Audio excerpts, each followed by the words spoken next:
Good morning, everyone. Good evening, good afternoon, wherever you are in the world. Great thing about virtual is I haven't been traveling a lot at all, actually, for the last 2 years, other than within Canada, but I have met more people from more countries than I've ever met in any year of my life. So that's been kind of exciting. Yay, virtual. So welcome to webinar 2 on financing and insurance for microgrids, and it's a Canada Caribbean program. Next slide. I just want to introduce you a bit to Decentralized Energy Canada. We are Canada's only industry association for decentralized energy and the industry the industry segments that support it. So the energy storage, microgrids, renewable energy, combined heat and power, district energy, geothermal. We cover a lot, but the premise of our industry identification is integrating thermal and electric energy production into the built environment, so into communities and into buildings. Most of our history has been strengthening our project hopper and deal flow and getting project partners introduced to each other. So depending on what you need to make your project a success or to get it across that start line, whether it's investors, a specific technology provider like an inverter or an energy storage company, or whether it's a municipality that is seeking projects like yours. So we do a lot of those introductions and facilitate relationship building. Our other core activities right now is developing educational curriculum for universities and colleges, a lot on microgrid project development right now. And that's because microgrids encompass everything within the decentralized energy space, period. We've got solar, energy storage, microgrid controllers, automation, digitalization. So microgrids are pretty important to us, especially right now. And then we have bravely and boldly gone into the standards and regulation realm, which is a little unnerving because it's quite a different world out there. But for the next 14 months, we'll be helping Canada develop national standards for the decentralized energy industry. And our vision and mission is on the right. And I think if you've received emails from us, you'll have our website address. And maybe the next slide. It's been an interesting week for us, pretty timely. So Western Canada is experiencing some extreme weather events that started with an atmospheric river over British Columbia and all along the coast of California, Seattle, up into British Columbia, and it has wreaked havoc on many cities, many municipalities. The energy infrastructure, sewage infrastructure, transportation infrastructure, really probably one of the most damaging infrastructure events we've had in many years. So this atmospheric event led to mudslides and flooding. We've got an awful lot of agriculture, animal, wildlife in the area, and it's all under great risk right now. So unfortunately, this is a very timely program for us as well in Canada, and we know how much the Caribbean goes through in terms of increased regularity and severity of extreme weather. So today we're going to, you can move to the next slide. We're going to go into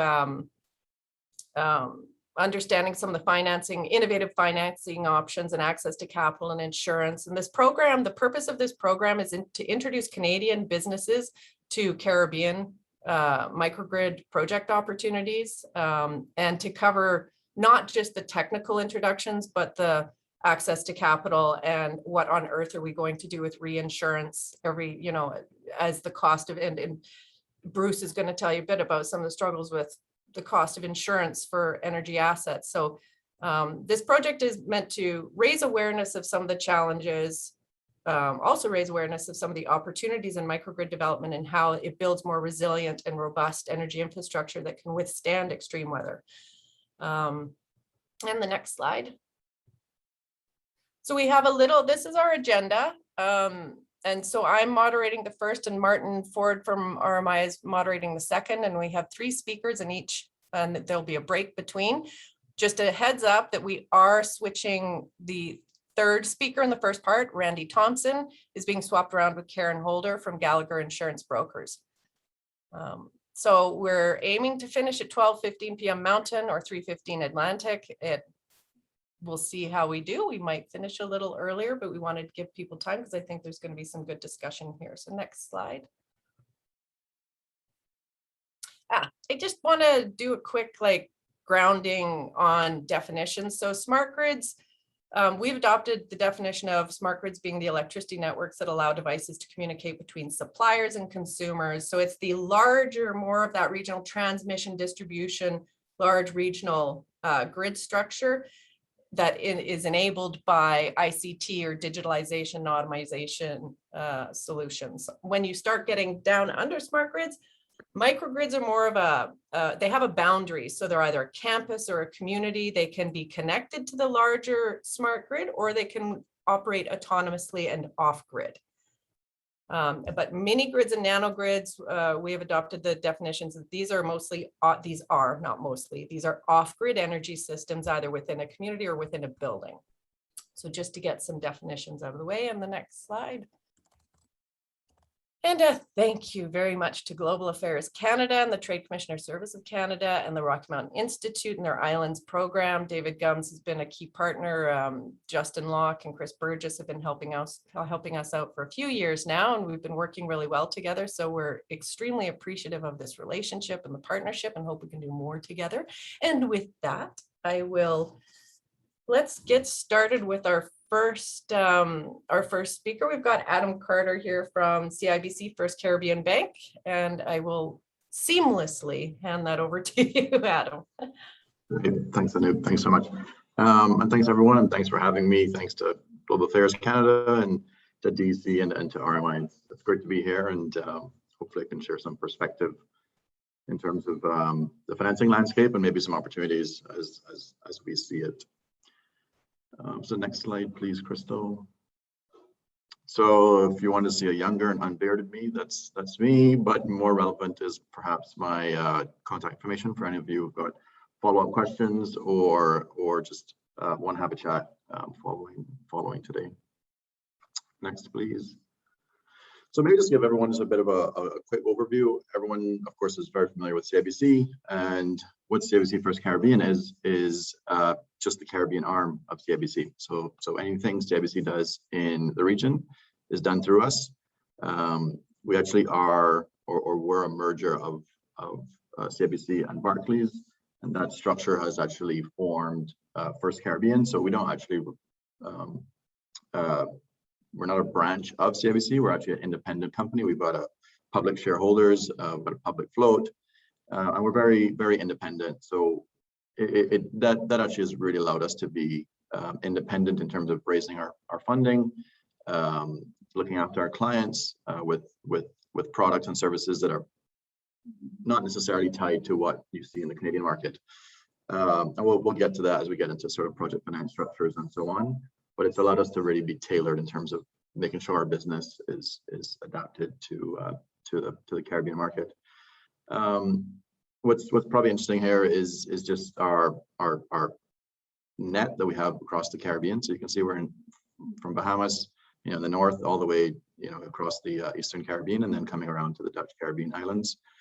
We're not in Cuba. That's it's probably self-explanatory for a bank being a sanctioned country. We're also not in any of the Spanish-speaking islands or any of the U.S. islands from a jurisdictional legal perspective. But in the Dutch-speaking and English-speaking islands, which generally are the predominant ones, where we've got a base for the most part, or a branch, and then we've got a head office here in Barbados, which looks after all of the regional transactions, such as myself. So maybe just to set the stage here, I think most people will probably know this, but if you don't, the cost of power in the Caribbean is got to be one of the highest in the world. If you compare this to, I lived in Toronto for a while, if you're paying 12-13 cents US equivalent in Toronto, and I think the rest of Canada is largely the same, except for maybe Quebec, which probably has fairly cheap power. You're double, or in some cases maybe even triple that rate. And so That largely relates to we're small, so we don't have an economies of scale. We also got legacy generators, not very efficient. And we've got to import. Everything has got to come in on a boat, or ship. So it's just really led to pretty high cost of power. And so, as we've seen installation costs of renewable energy come dramatically down, clearly there's we don't need federal subsidies and the like what you have in Canada. You naturally just have a cost advantage of going renewable energy, and that's why you're going to see this very significant political and policy commitments to going renewable energy. It's not just the cost of power for residents, but it's also the foreign exchange that leaves the country. It's the limitation on sort of prosperity for the environment, for the country. It's climate change. It's everything wrapped into one. So renewable energy has no longer become, because it's green, you should do it. No, you have to do it. It's economic, it's political, it's well-being. So it's got multiple facets, and that's many reasons why I think we're all probably here. So if you go to the next slide, please, Crystal. This just gives you a flavor of sort of the political commitment. So that was the economic incentive, the previous slide. This slide really just sort of gives the type of renewable energy potential in some of these islands. And then the little sort of pie charts, the yellow represents the political commitment in terms of the policy targets for renewable energy over different time spans. But for the most part, most folks are going for a 2030 goal. Jamaica's going for 50%, Barbados at 100, Aruba at 100, Puerto Rico at 100. You just got a lot of very significant commitments, and these are getting updated. Jamaica was 30%, a couple of years ago. They've increased it to 50. You're going to see these really evolve over time, particularly coming out of Glasgow and COP26 and so on and so forth. And as prices have come down, clearly this has driven that. The ones fighting this are probably the utilities, but everyone else is pretty much really sort of pushing these pretty hard. I think the green also shows, for the most part, pretty slow progress for the most part. As Bruce is going to tell you, and I'm going to tell you, it's not because of capital. it's pipeline, it's framework, it's policy. Capital is there and chasing and very competitive for a lot of these projects. You're seeing, we're seeing 8 cents, and in some cases we're seeing bids come in under that now for utility scale power. So relative to the 27 cents average I mentioned earlier, you're getting very, very competitive pricing. But unfortunately, some of the frameworks just aren't there. The aspirations are there, the capital is there, but we're not seeing the projects actually come to market just yet. We're told they're there, so we're all waiting with bated breath, but haven't come out at the pace we want yet. So if we swap to the next, flip to the next slide, please. So enough about setting the landscape, right? If we get to just generally, what are the general financing strategies you see for renewable energy? And there's many more. We can go down a lot of different roads here, but just structurally, you've got project finance, which is non-recourse financing. Typically, your utility scale project for us, which utility scale in the Caribbean can be a lot smaller than what you're accustomed to seeing in Canada. But I would say anything above a 5 megawatt price point, you could put into a project finance structure. Doing the diligence, as everyone knows, on a 5 megawatt and a 50 megawatt is the same. So sometimes the cost can be a little bit more burdensome for smaller projects, but it does for folks looking for maximum debt. Project finance is going to give you the most debt you can typically put on. It also allows lenders to participate. It gives you a very secured structure. It's heavily diligenced, as everyone knows, and can really sort of give you a large amount of debt to put onto a project if the equity funding is scarce, or just economically the IRR and NPV and so on need the extra debt to make it economic. Coming down a level, down one is corporate finance or corporate funding. That's where you do have recourse to an entity. So we're seeing this more pick up with C&I customers, with off-grid installations, microgrids in some cases, as it relates to, they don't want to necessarily have the covenant heavy structure of project financing. They're easier to execute. They can grow. So as you add on modules or add on technologies or storage or whatever, you can grow it pretty easily. You're not as locked in. You're restricted to obviously the size of the corporate balance sheet and the health of that entity that you're financing. But it does offer for something that's flexible as you get down to projects that are either smaller or don't necessarily need as much structure and restrictions that you might have on your typical project finance.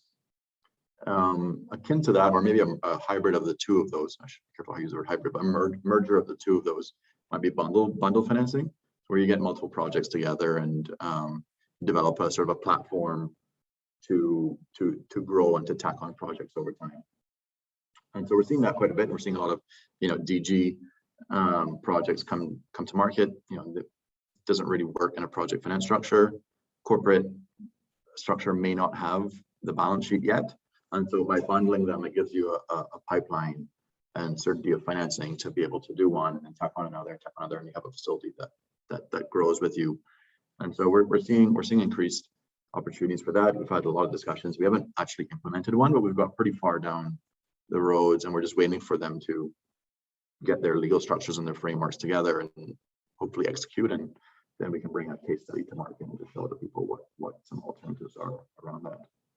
And then lastly, something that's been discussed quite a bit on the conference circuit is just blended financing and hybrid financing. So really around sort of bringing in other layers in the capital stack. So you've got your equity, you've got your senior debt or your project debt or the bank debt. Can someone play a role in the middle to just sort of help bridge a gap, either in terms of taking on more risk or offering concessionary money and concessionary terms? If it's geothermal or something sort of, that's got other benefits that a multilateral or someone can value and help with. And so there's, this is something that we're always, working through. We haven't done any. I mean, we've done the traditional blending hybrid ones such as AB loans and so on and so forth. But in terms of really, getting creative and bringing additional layers into the stack, that's been something that's talked about. But I think we need to see some more projects first, and then roll out that structure in terms of helping. But there's a willingness to certainly look at stuff a bit differently and use hybrid structures. If everyone's still awake, I'll go to the next slide, please. So what's a bankable structure? So a bankable structure really for us is you got high quality cash flows, right? I think that's what we all look for, the equity and the debt. So I think we'll largely be aligned on a lot of these things. They're high quality and they're predictable. We can model them fairly easily with a high degree of certainty. The merchant market in the Caribbean is relatively small. I think, for us, I think that's a good thing. We don't want to see too much merchant risk, to be honest. We don't have interconnected grids. We don't have large grids. We don't usually have monopoly grids. So you're not seeing a lot of other types of off-takers and merchant risk. So limited merchant and non-contracted cash flows are a good thing. Creditworthy off-takers, whether you're selling to a utility or you're selling to a C&I customer or whatever the case is that they pay their bills, right? They're worth facing on the other side of an agreement. That's something we certainly will look at. Strong contracts, contracts are going to be relied upon for both debt and equity, so you want to make sure that they're done prudently with good legal representation and they meet the criteria that both the equity and the debt are looking for. Typically, we like to see independent studies and just someone else validating and vetting the assumptions and the forecasts. So that's something that, and we're flexible on that and willing to work with folks on that. It's just good to have someone else sign off and make sure that the expectations are the same between debt and equity. On the equipment side, you want to see, usually tier 1 equipment. So everyone knows what those are. Like strong equipment and warranties and performance guarantees to go with that. That's always a good thing. And then experienced parties, I think, we generally can tell pretty quickly where someone knows what they're talking about. And I think that gives a lot of comfort when, you're asking for debt, right? I don't have any upside, I only have downside. So I want to make sure that person I'm lending, 70, 80% of the capital to, just has what it takes to see the project through the 10, 15, 20 year life cycle of that project. If you've got all of those, you're going to attract financing from all sorts. So there's flexibility and variability in how you grade those things, but generally speaking, if you've got those general characteristics, I think you'll find financing pretty easy to attract. Next slide, please, Crystal. Is this your last slide? That is my last slide. Yeah, am I running late? Sorry. Opportunities. So opportunities are like the renewable energy is a hot topic, to go across. So I think from small to large, it can be distributed storage, electric vehicles, ESCO models, CNI. I've talked about these sort of in the earlier slides. Anything here sort of goes. I think we're really open to it. There's a structure that will fit one of these. Not every structure will work. Financing structure that is will work for these applications, but certainly there's one or two that will work. And there's a good project that meets the bankability criteria. You're sure to get debt financing regionally from a commercial bank, is what I would say. So I think is that my last slide? I think so. Yeah, that's my last slide. And I think we'll save questions to the end, right, Anouk?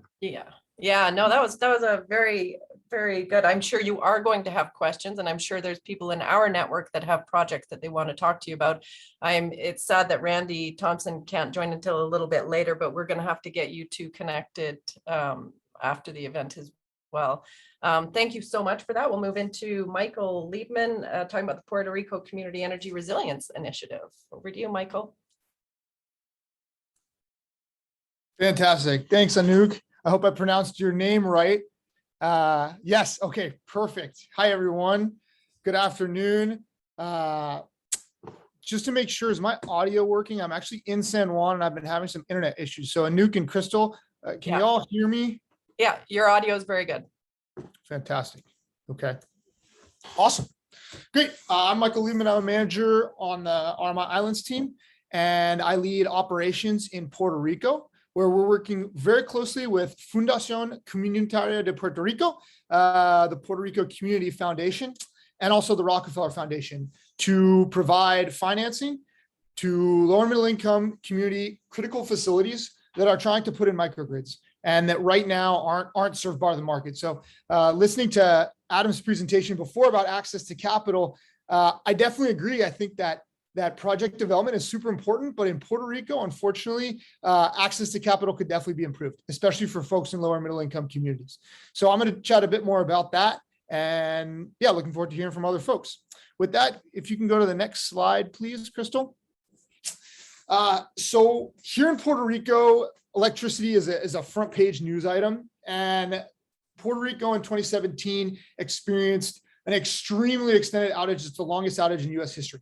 As you can see there on the right. And I think it's really important to note that when communities received power again, even the communities that had a lot of resources, it took a lot of time. So for example, in Guaynabo, which is a suburb of San Juan, that's one of the richest municipalities on the island, they still had to wait until January of 2018 to receive power back.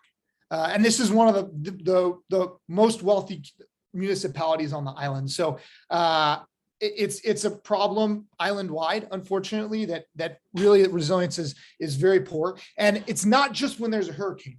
There are outages all the time. You drive around San Juan and the signal lights are out. It's something that folks unfortunately have to deal with on a daily basis. Next slide, please. So resilience is one key problem that lower middle income communities and all folks in Puerto Rico are facing.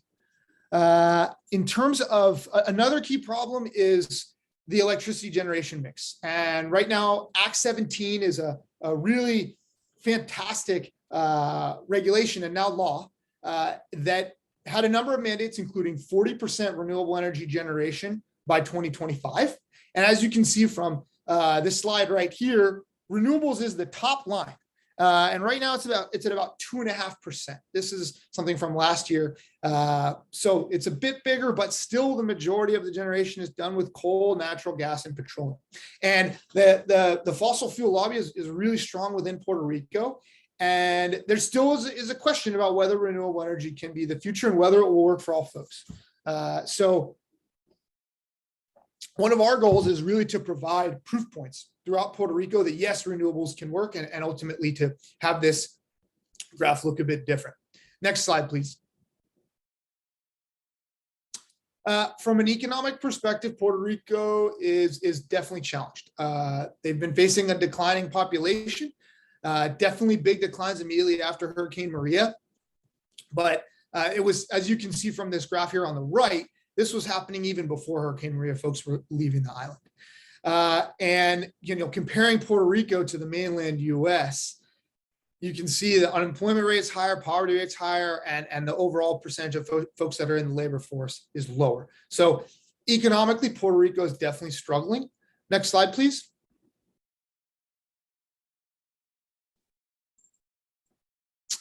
And electricity cost is really high. So I think that, Adam, you had something on your one of your slides about Puerto Rico electricity cost. It is extremely high, like the rest of the Caribbean, and compared to the United States, I mean, there's a large difference. So residential rate, you can see there at the bottom, on average 13.9 cents in the US, in the mainland US, versus over 20 cents in Puerto Rico. So it's kind of like Puerto Ricans are getting hit on two sides. They're making a lot less. The economy is really in a tough spot, and they have to pay a lot more for power, which puts Puerto Ricans in a tough spot. Next slide, please. So we're focused on critical facilities, and the reason for that is I think that there really are compounding benefits. If you go after residential, you're going to be serving one family generally, versus if you go after critical facilities, these are places that people go after a storm. And so you can serve a huge number of folks within the community, and you can power vital economic activity. Now, a lot of folks, when they think critical facility, they think police station, fire station, clinic, and those are all absolutely critical facilities and are essential.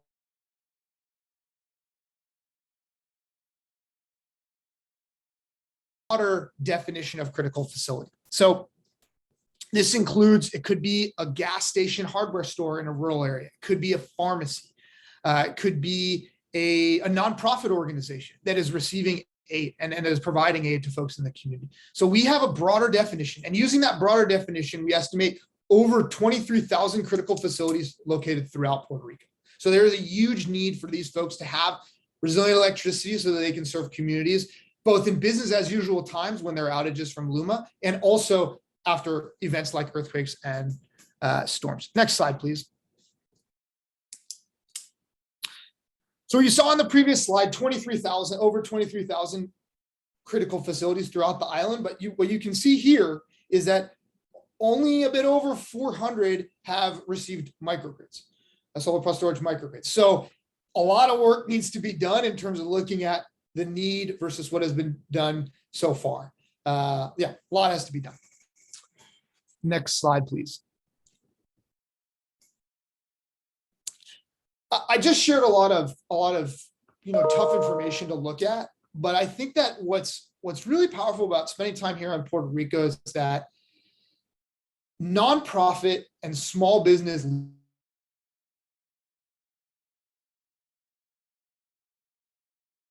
recent earthquakes, oftentimes without government support, and this is really, really, really powerful to see. So this picture here is of a gas station / hardware store / mini pharmacy in rural Puerto Rico. And immediately after the storm, the owner there, his name's Tito. Tito was driving to neighboring towns to make sure that he had supplies to sell to folks in his community. He also set up a group of community members to go out and rebuild roads. No government support. They were going out. I mean, they had all the machinery. They were rebuilding the roads so that folks could get in and out to do what was needed. So I think that, yes, there are all these challenging things, but there's a lot of really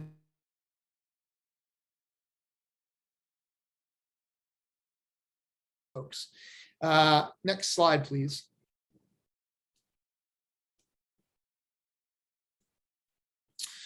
So the person I brought up, Tito, who runs that gas station right down the road, he went out and purchased a former agricultural supply building, or actually, he acquired this building. Let me rephrase. He acquired this building, and with a number of other community leaders, he started a clinic with no government support. So these are the type of people that are running critical facilities in Puerto Rico. And what we're trying to do is we're trying to give them access to financing, and then also these systems that present challenges from a technical perspective. So here on the right with this clinic, he went out and acquired this property, got all the money for staffing, and then also through a combination of donations from a number of different folks, he was able to set up a solar plus storage microgrid at this clinic. So it is completely disconnected from the grid. They provide all their own power. And here you can see the doctor on the left. And then this is in front of some of the Tesla batteries with our team and then our colleagues at Fundación Comunitaria de Puerto Rico. Next slide, please. These facilities are really in a key position to distribute aid, and kind of building off of this, folks having to go and take care of their communities on their own. On the left is a picture of the leadership team from a pre-vocational institute in Arecibo. They do a lot more than pre-vocational training. That middle picture is us looking at their electrician training classroom, but they do a lot more. They help folks who have AIDS, they help victims of domestic abuse. And when Hurricane Maria hit, a lot of government agencies and then also nonprofit institutions, they went to IPBI and they said, IPBI, we want to get this aid out, and they gave it to IPBI. And IPBI came in and provided the support and made sure that that aid went to folks that need it. On the right here is a pharmacy that we're partnering with. And the pharmacist there is, it's on the picture on the right, she's wearing a blue tie. She provided medicine to folks in her community on credit that couldn't pay because folks couldn't access money. The ATM systems were down, and then also communication systems for credit card payment were down. So after Hurricane Maria, she went to neighboring towns to get the needed medicine. This pharmacy is in Patillas, and she provided the medicine folks needed on credit. So I think that these nonprofit and small business critical facilities are really providing vital support in their communities. And our goal is to make sure that they have resilient electricity. Next slide, please. But within that, there are some major hurdles. And that's why we're working with our partners to set up this fund. So folks, there's hurdles in terms of knowledge. So this is actually a picture from down the road from that gas station at a bakery. And the gentleman in the center in a black shirt, his name's Omar, and he wants to get a solar plus storage system at his bakery. It's not just a bakery. He serves, it's like more like a corner store, but also has the only ATM in the area. So this location is critical. The reason I have the same picture on these slides is because to show you all that it's a small facility. He's paying about $1,000 a month to Lumi right now, and wants to get a solar system. Solar plus storage system so that he can have resilient electricity, but is facing some problems. So the first is when we were there, we were talking to him and he said, this is a really big investment. I'm going to be spending over $100,000. I don't know if I really need this many panels and batteries. And so folks don't have the expertise, which means that when EPCs offer these folks a gold-plated solution, they don't necessarily know that it's a gold-plated solution, which is a big hurdle. I think on the second bullet here, is this a good price? This gentleman, Omar, has a high school education, doesn't necessarily know what this equipment should cost. And then lastly, and this is a key barrier that we're trying to overcome, is, he knows that if he walks into a bank on his own, he might be offered a very high interest rate. We're talking about in the 7 to 11% range. And also he's concerned about whether he'll get a loan. So we're trying to overcome these barriers, work with folks like this so that they have that resilient electricity to provide these critical services to community members. Next slide, please. So we're currently piloting a blended finance model to deploy solar plus storage microgrids at scale in Puerto Rico. And it's going to include loans, both at typical rates and also concessionary rates, including loans from the Community Reinvestment Act, that's CRA, and then also donation. And the goal is if we can lower the total principal by covering the down payment, and then also create a loan loss reserve to de-risk these loans, we'll be able to provide affordable financing for these folks. It's also key that these folks are going to get, that these folks receive technical and procurement support. Like I was saying, Omar doesn't know how big a system should be. He doesn't know what is a good price. Another key element highlighted here in green is capacity building. We have to make sure that when Omar receives that system, he's going to be able to operate and maintain it, that if he has problems, he knows what to do so that when there is that storm, he'll continue to have resilient power, that he can then provide these key services to, I'm just seeing this question coming in, to community members. So overall, the way that this is designed is that microgrid is going to lead to a significant reduction in PREPA bills. And then that supports in turn the payment to the loan. Next, well, actually, just one more comment on this before we move to the next one. Sorry about that, Crystal. Is we're hoping that these proof points show folks that still have questions about renewable energy's feasibility in Puerto Rico that yes, this model works from an operational, financial, and resilience perspective. Next slide. And I realize I'm getting close to time, so this is the last one. So with these pilots, our value proposition and our goal is we'll do the same thing with the fund is, all right, Omar is now paying $1,000 per month to the utility. We want to have all of Omar's costs, including payment to the bank, insurance, operations and maintenance, and he's still going to have a minimal payment to LUMA. We want to have that be 15% less versus his payment to LUMA from day one. And then in this image, you can see essentially this is a 10-year term. So he's going to have these payments. So we have the payment to the bank is there in turquoise, operations and maintenance in green, insurance policy in blue, and then the payment to the utility is very small, which is why you can't see it. But you can see he's going to have savings from day one. At the end of year 10, when this is paid off, most of the equipment has a lifespan of 25 years, assuming proper O&M. So he's then not going to be having all those payments to the bank, and there's a strong value proposition. And right now, I think there are two really, so there are a variety of big barriers, but I'll just close on two. So I think that if he was to walk into a bank now, the interest rate would just be too high, so that this couldn't work. And then also, even if we're able to get a really favorable interest rate, the cost of the technology versus the cost to LUMA is such that there needs to be some subsidy. So we're in the process of doing 4 different projects in Puerto Rico, piloting this.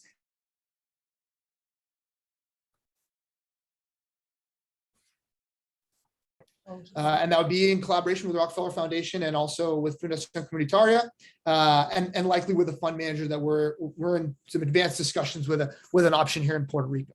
So that's our goal. Would be eager to collaborate with folks that are on this call. So my information was included there on the first slide. And with that, I think I'm at time. So I will pass back to Anouk. Thanks, everyone. Looking forward to chatting more during the discussion. Perfect. Excellent flow again for these presentations. We're building a nice story here. We are getting a little bit behind time, so I'm going to very quickly hand it over to Karen, and we're starting to get into our insurance trends and utilities, which is actually quite timely after that presentation. So with that, Karen, I'll hand it over to you. Thanks, Anouk. So I'm Karen Holder, work for Gallagher Insurance Brokers. Part of the Gallagher Caribbean Group. Gallagher is basically reasonably, we're the 4th largest broker actually in the world with opportunities across the region. For us in the Caribbean, we have offices in 10 physical locations, and then we're using partners in the other spaces where we don't have physical offices. So it presents an opportunity, if any assistance is needed, advice across the region, that can be provided. Crystal, you can move to the next slide. Next slide. So these are kind of the topics that I'm going to be covering today. I'm going to try to cover it within time. So let's get on to our next point. Next slide. Yeah, thanks. So, right. So essentially, what's been happening in the region from a perspective of climate change.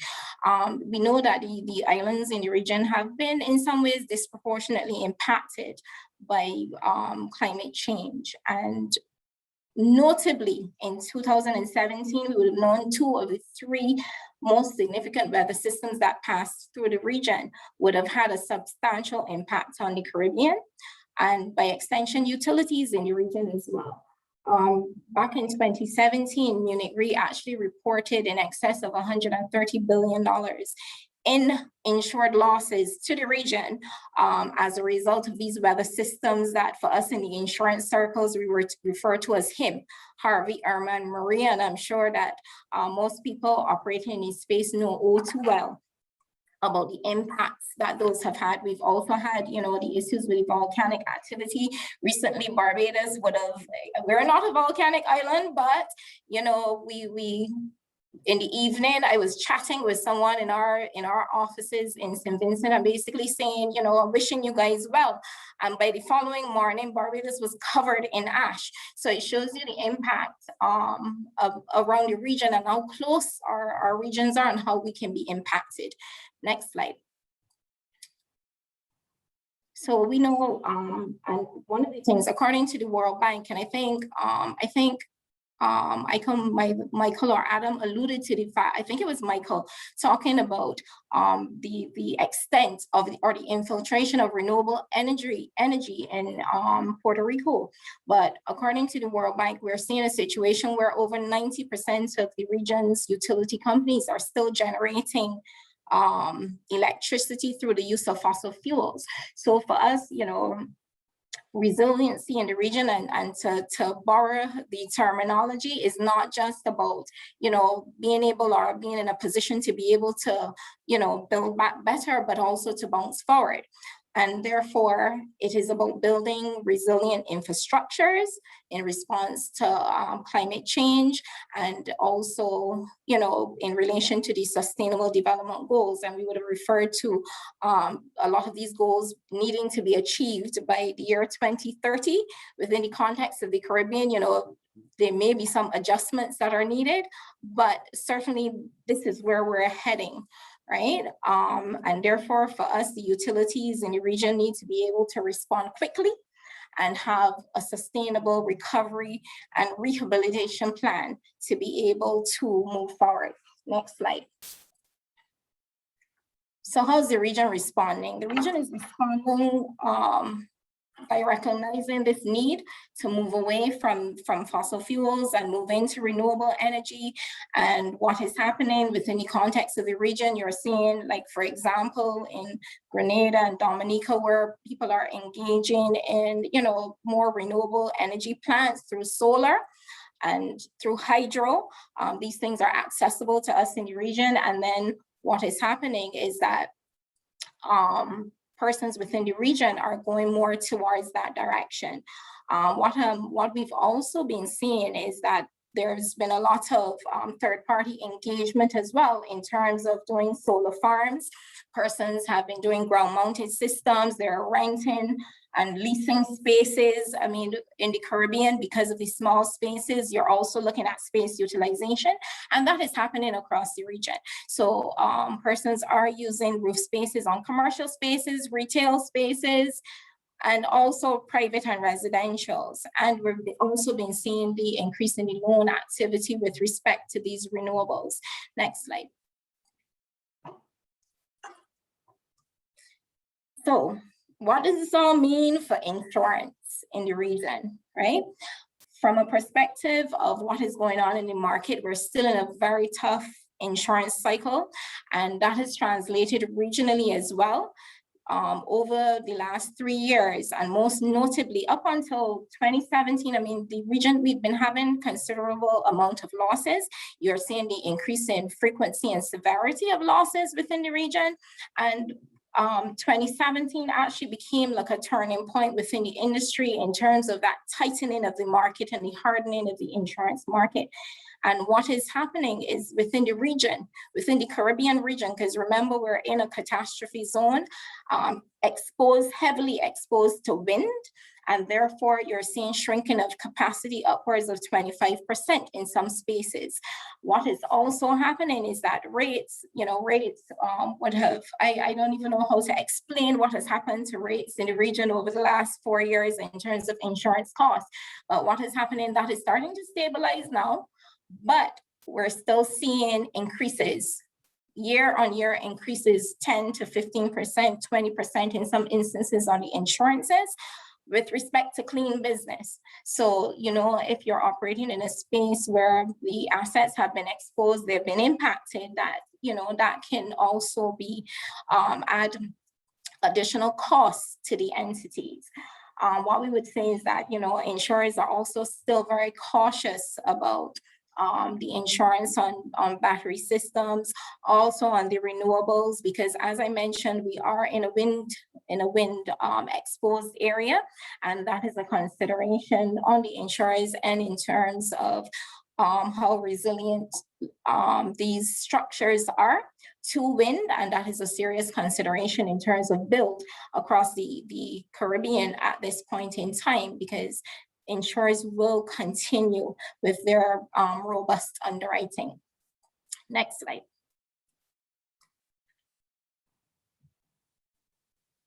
So as I mentioned, you know, Swiss Re would have reported on the losses, you know, in 2017. But when we look at losses, particularly globally, as at this point in time, 2021, we're at $1.17 billion in losses. And this, like I said, this information is coming out of Lloyd's. So you would know that, you know, there will be other exposures that are not placed within the market, but that is, you know, that is a tidy sum in terms of for 2021. And these are utilities generating through gas and, you know, the traditional sources. You're seeing where those major losses are coming. So it is something to pay attention to when you look within the region. We have had in excess of $1 billion in losses as it relates to utility companies within the region, and the region being the Caribbean region. Next slide. So most of these losses you're seeing would have been in large part 2017, 2018, 2020. Next slide. And when you look at what is being damaged, you're having damage to the gen sets, you're having damage to solar and other structural systems within the region. Of what I would really say at this point in time, when you look at these losses and the impact to the assets, this doesn't include T&D exposure, because for us, T&D wouldn't be something that is insured through the traditional insurance market, but that's going to be excluded in terms of assets damaged in the region. Next slide, please. So in terms of what are the pain points and what's causing these losses across the region, and as we mentioned, windstorm is high on that list. So hurricanes, lots of the assets for the utilities will be exposed, and therefore, you know, that becomes a pain point. You're seeing earthquake damage, you're seeing fire, and mechanical breakdown basically for the region. Next slide. So, you know, what I would say, if I were to ask what keeps us awake at night, what keeps utility companies awake at night, what keeps insurance brokers awake at night, one of the major things for us, risk appetite of the insurers, because as I mentioned earlier, what is happening in this industry, reinsurers are basically reserving their capacity for businesses in less exposed areas. And when I say less exposed areas, less exposed catastrophe zones. And it's driven by the exposure to the wind, because as you know, we have a hurricane pass through the region and there will be damage. If you're looking at Cat 1 and higher, you're going to have damage, and the severity of that damage will depend on the intensity of the system. And that is a major concern for insurers. And therefore, it becomes a concern for us as brokers and also for utility companies in the region. There's an urgent need for updated risk surveys and allocation for CapEx, because those are things that concern insurers as well. They want to know, once they've done risk surveys, they've given recommendations, what is the response? So it's not just about having a wonderful survey done, but actually having a meaningful response to those risk surveys. Capital expenditure, very high on priority list as well, because you know, there's a need to ensure that improvements are being made and that allocations are made for improvements, right? We've also seen, you know, increased logistical challenges. So therefore, if you have an incident within the region, what has to be considered is the logistics of getting replacement parts, replacement equipment, you know, temporary equipment in. How do you get that to the region? How do you get it here quickly, so that, you know, you can kind of mitigate and reduce the exposure? So that is also a priority. We're also seeing that with, you know, even with the whole issues now going on with COVID and everything, that can also have an impact in terms of time. And considering a lot of the equipment, once it's damaged, is not something that you're purchasing off the shelf. It takes time. It takes time to order, it takes time to ship, and it takes time to get across these many islands within the region. So that is a huge concern. One of the other major concerns in the region is the aging plant, because we have a situation where utility companies, as we mentioned, are still operating largely on fossil fuel. Yes, there's a move to renewable energy, but we're having still a situation that the plant that is there is aging. So yes, you're doing maintenance. Yes, you're spending some of your CapEx on maintenance, but what has happened, even from an insurance perspective, that insurers will adjust how they are covering these things, these assets. So therefore, you may have a policy that covers all risk, it covers based on replacement costs. But then when you start to get assets going over, let's say 25 years old, then the basis of the settlement becomes different. And therefore, that's additional costs and planning for the utility. Next slide. So as I mentioned, you know, building resilience comes at a cost. In the current market, there are increased costs for insurance that is being balanced against the need to manage the funding for further investment in renewables, CapEx, as well as upgrades. Utilities must also have as a priority a review of their values in order to eliminate any penalties associated with underinsurance, because that becomes a big concern for insurers, and also in terms of the ability to rebuild and replace. Next slide. So for the reason, what it means differentiating yourself from your peers. High quality risk information, risk engineering information is critical to get the best deal from insurers. Having a conversation with your broker, since in many instances, a lot of risk surveys could possibly be covered by insurance, and that is an important conversation to have. Like I mentioned earlier, responding to the recommendations in the surveys with meaningful updates and timelines is also important. And basically for us as Gallagher on the other side, we take care of the rest of it in terms of getting quality insurers, getting the best pricing on coverage and visibility, just to ensure that claims, you know, when they occur, if and when they occur, they're managed in the most effective way. Next slide.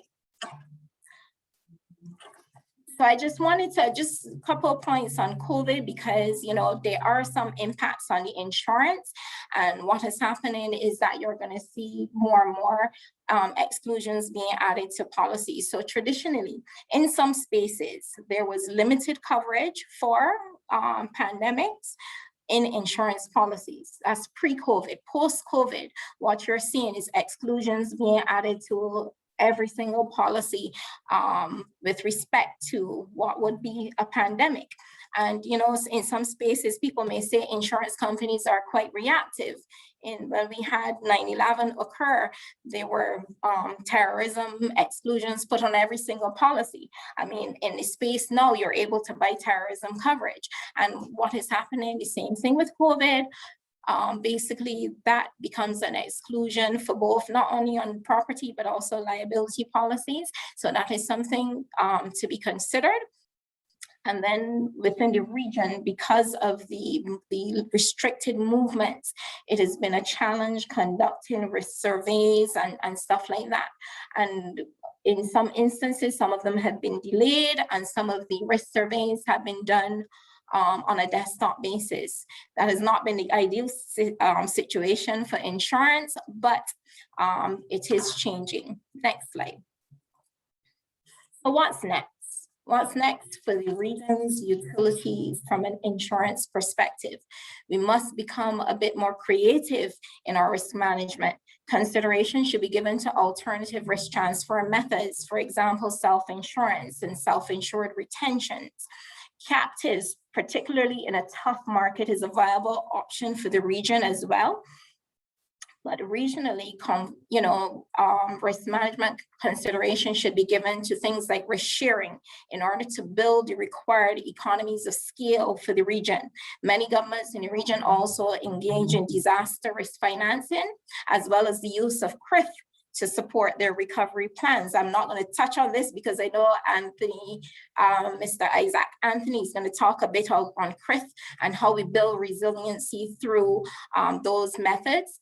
And he will also likely address the parametrics insurance, particularly for T&D, but I also want to say that parametrics is a viable option within the general insurance space that will help manage cash flows. It helps manage deductibles.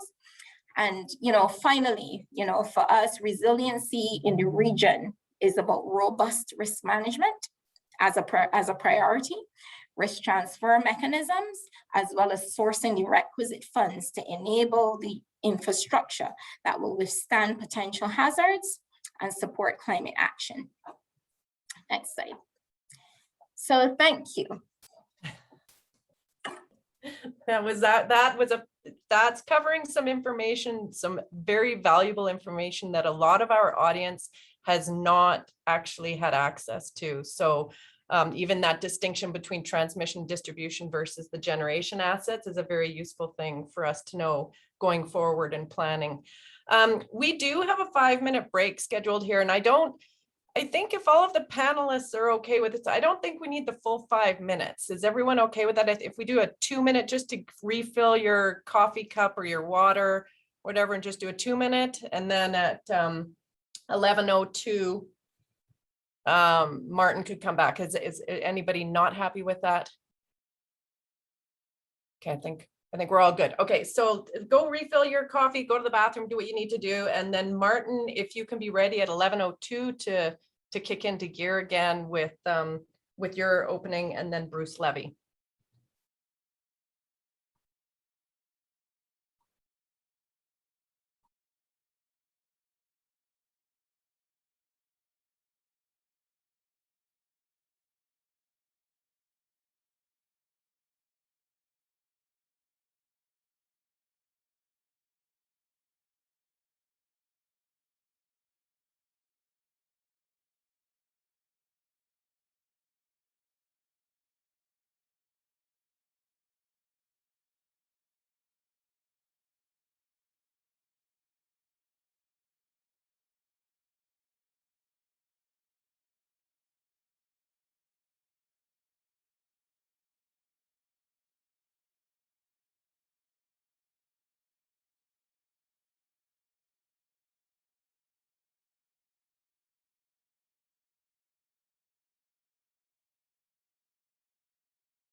Hello, good afternoon, everyone. My name is Martin Ford, and I am a knowledge management consultant with the Rocky Mountain Institute, also known as Irma.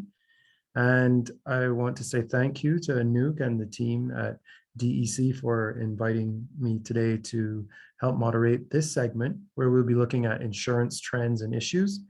And in particular, our guests, Mr. Bruce Levy and Mr. Isaac Anthony, will share a bit about the independent power producer perspective in the Caribbean, as well as the Caribbean Catastrophe Risk Insurance Facility that Karen mentioned in her very extensive and insightful talk.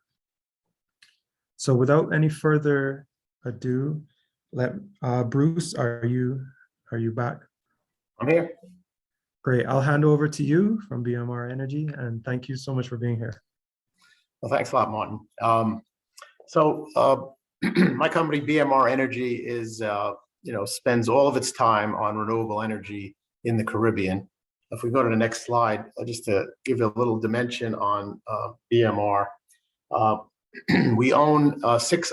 Well, I was about to say 6 operating power plants, but 2 are in commissioning. So we own 6 power plants, all built, all insured, on 5 different Caribbean countries, 6 different islands.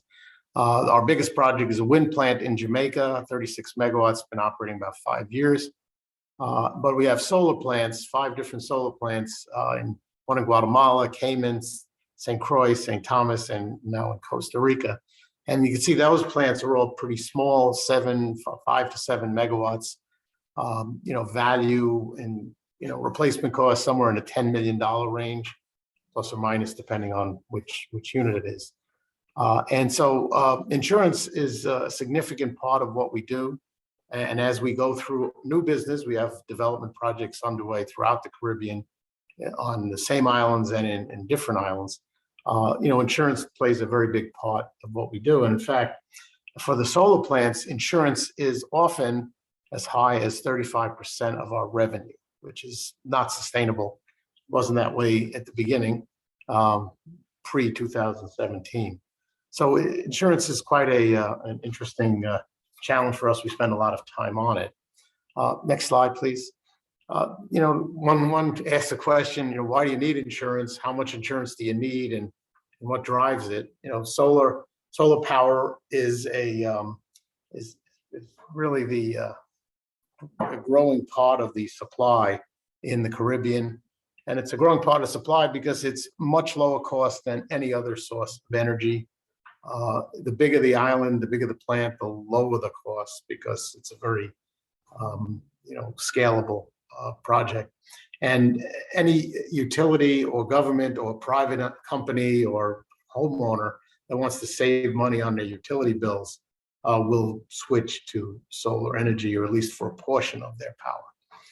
We focus mostly on utility scale, which means we sell our power to a utility, but we have some projects under development that would sell to larger commercial and industrial customers.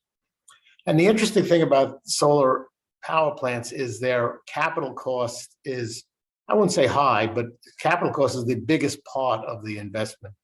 The operating costs related to a solar plant are pretty small. You have to check to make sure it's working. When something breaks, you have to fix it, but things generally don't break.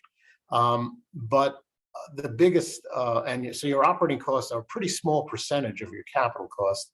And as I said, the biggest operating cost in most plants is insurance. We need insurance for 3 reasons.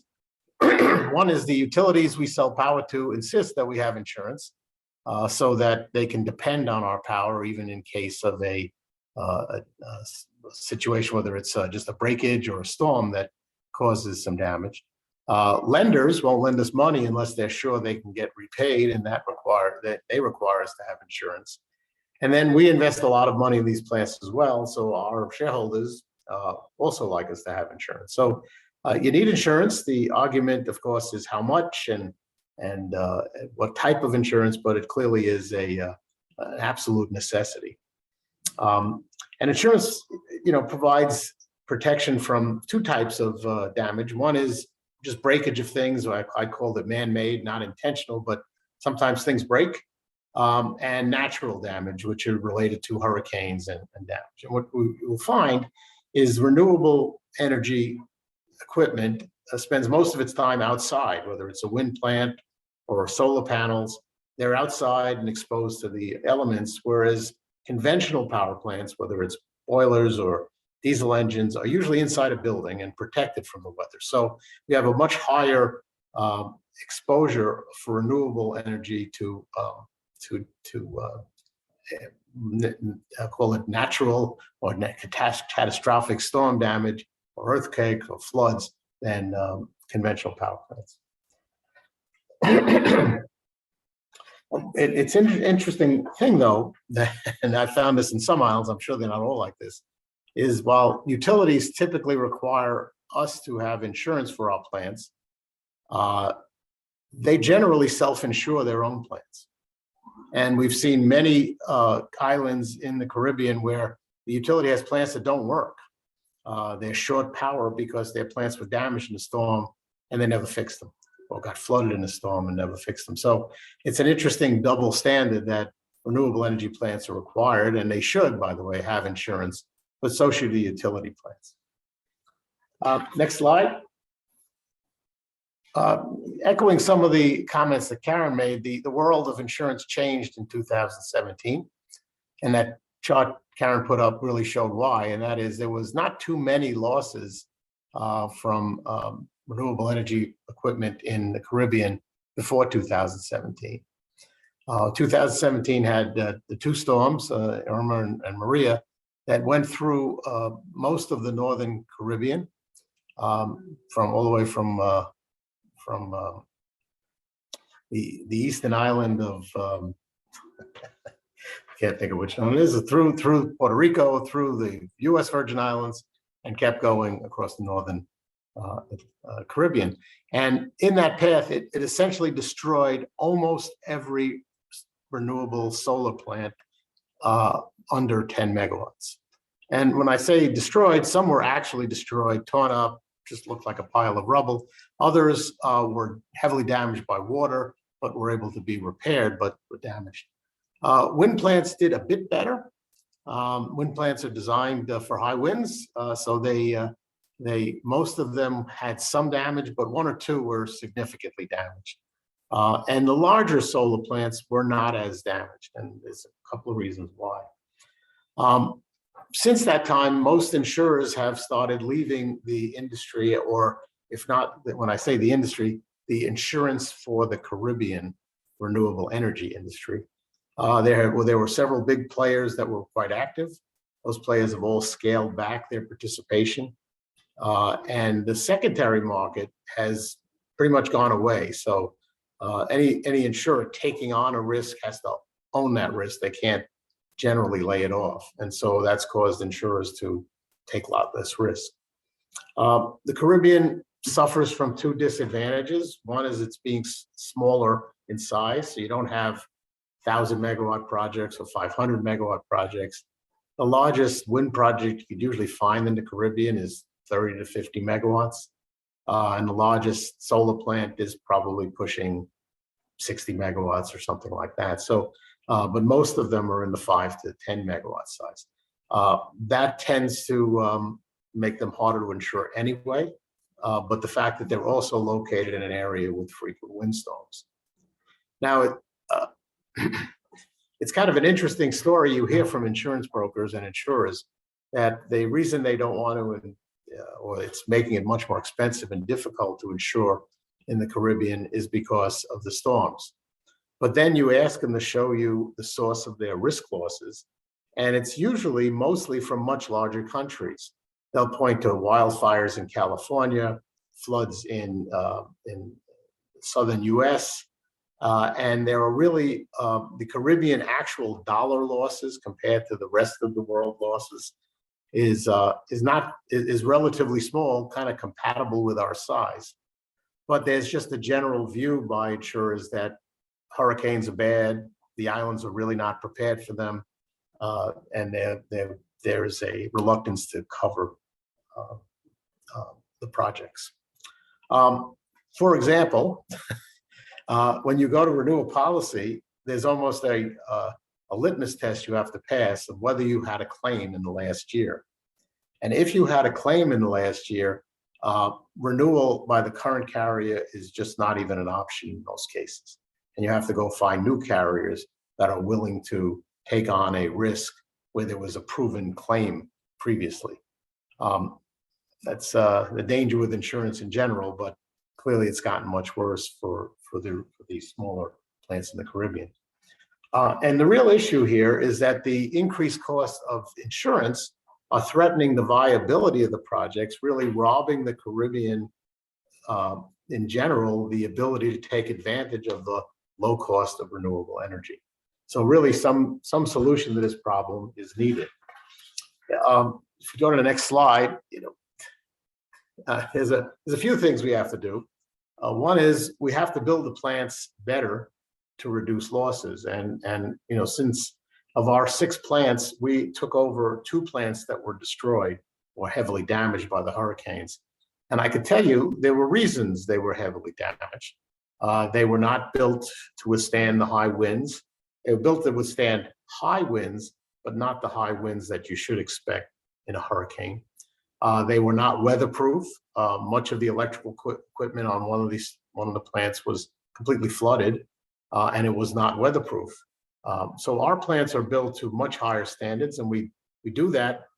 We thought we'd get insurance easier by doing that, but another irony that comes out of the whole thing is insurance companies don't really spend a lot of time looking to see if your plant is built better than other people's plants. They just put it in a box. It's a solar plant in the Caribbean, or it's a wind plant in the Caribbean, and they all get the same rating and the same risk. We, for example, our wind plant in Jamaica is rated for Category 4 hurricanes.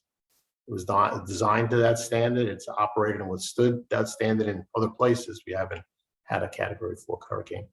But it does not cost us any less to insure that plant than if it was what they call a Type 3 turbine, which is only designed to withstand Category 2 hurricanes. And that really should change. But I think the only way to change that is if you continue to have no claims because you design your plants better. So I think there are some standards that are now being suggested and informally adopted. And I think if the insurance industry wants plants to get built better, they should really try to differentiate in the rates they charge for better built plants versus not so good plants. The other thing we need to do is try to pool losses, because each individual plant has got a loss from zero, and we're all paying for insurance. And if a storm goes through, it's likely some plants will experience higher losses than others. Some might not experience a loss at all, but we're all paying the rate as if our plant was going to be the one that's damaged. So again, Karen mentioned possibly establishing a Caribbean-focused renewable energy insurer that would maybe set some standards for plant designs before you could be able to be insured by the captive, but also possibly get some financial support from outside, whether it's one of the multilateral agencies or some of the other governmental organizations really encouraging expanded use of renewables in the Caribbean. So I think some work has to be done there. I've been trying to get interest from the World Bank and the IDB, but they just don't have an insurance interest. So I think there needs to be some more work on that, and maybe some of the insurance people listening to this discussion might have some ideas. But I do think ultimately we need to come up with a solution to the insurance problem so that plants can be built and really begin to drive down the cost of electricity in the region. And I think that was my last slide, so I might have some time to yield back. So back to you, Martin. Well, Bruce, thank you. That was great, and a great addition to what Karen had set the context for. Next up, we'll move over to Mr. Isaac Anthony of the Caribbean Catastrophe Risk Insurance Facility. Isaac, welcome to today's episode, and I hand over to you.